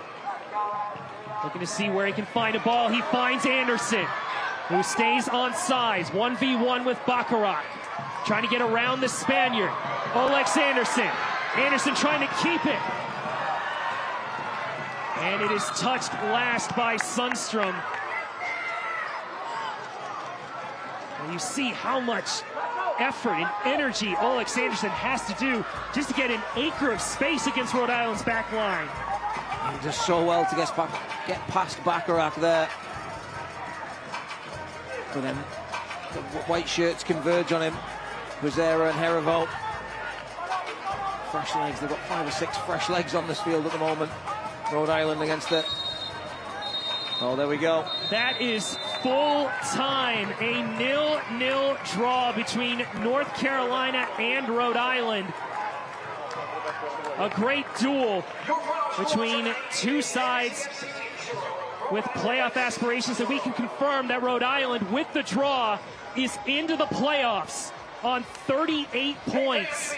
North Carolina now moves up to 42 points and will duel with Hartford and Loudoun and Pittsburgh for a top 4 seed. We'll have final highlights on the other side of this break between North Carolina, Rhode Island, 0-0.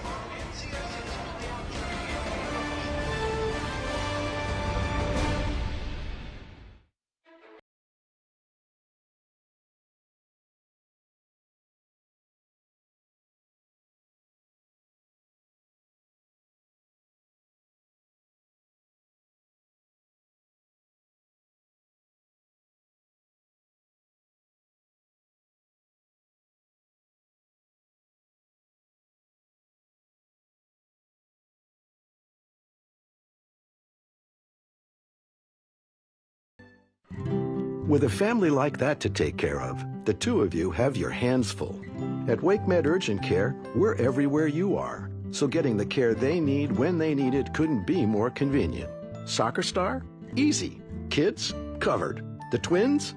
Done. Aches and pains? Virtual urgent care to the rescue. So download the WakeMed All Access app today and take care of everyone in the family, including the two of you.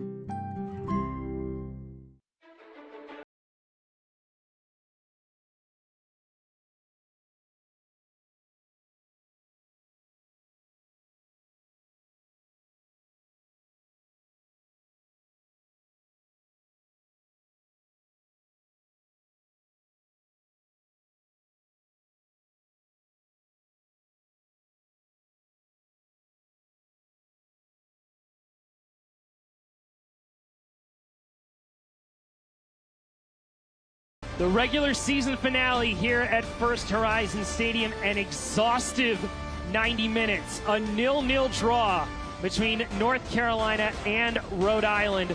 Brian Ware alongside Andrew Tate. Andrew, we mentioned that this was a big change in the formation, going to a 4-4-2.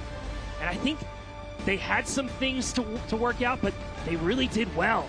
Yeah, the basis is there now to kick on into the playoffs. I think defensively, the structure was better. They really limited Rhode Island, and I think now it's just a case of fine-tuning some of the things going forward. But positive signs there for North Carolina. Let's get to the full-time highlights. And in the first half, the opening 2 minutes, Olex Anderson almost gave North Carolina the lead. Yeah, this, I think, was the best chance of the night for North Carolina FC. Just doesn't get the contact he's looking for. It's a great pick out from Roberts and a great run, but number 9 will be disappointed with the contact he gets. And this was one of Rhode Island's best chances Dikwa to Fuson. Great save by Oliver Zemla, keeping it 0-0 after the first 45 minutes. In the second half, early stages, North Carolina really getting on the front foot. Yeah, this was a good ball from Alex Anderson Jr. looking for Dolabella. Koke Vegas doing really well there to narrow the gap between his legs. But this was a chance. Conor Donovan doesn't know much about it, but it hits him and just dribbles past the post. Here you see Dolabella 25 yards out, testing the goalkeeper. Comfortable save there for the Spaniard. Here you'll see again Dolabella this time looking to combine with his strike partner. Puts into an area it's a little high for Alex Anderson Jr. But positive signs between the link-up between the two front men. Here was the best chance though for Albert Dikwa. The Cameroon striker will wishing he could have done better with that, but I think a point overall, a fair result for both teams. Point is given to both teams as you look at the final full-time stats presented by Jump. North Carolina only had 1 shot in the first half, 9 in the second half. They were able to ask some questions against Rhode Island, but you've got to give so much credit to Cano Smith's side. Defensively, another clean sheet, 11 now for Koke Vegas. Yeah, that's the full team, the way they defend as a group. They're going to be a real handful going into the playoffs, but North Carolina, don't write them off either. Don't write them off. North Carolina is now at 42 points. Rhode Island is up to 38. They are in the playoffs. The defending Eastern Conference champions is going to be a hassle. So to all our friends led by Kyle Lang and Joe Farrar, our entire crew, for my broadcast partner Andrew Tate, and for our friend Dean Linke, I'm Brian Ware, saying thanks again for watching this presentation of the USL Championship, where it's North Carolina 0, Rhode Island 0. Thanks for watching and hearing Cary, and good night. This copyrighted telecast of the United Soccer League cannot be retransmitted, rebroadcast, or reproduced without the express written consent of the United Soccer League.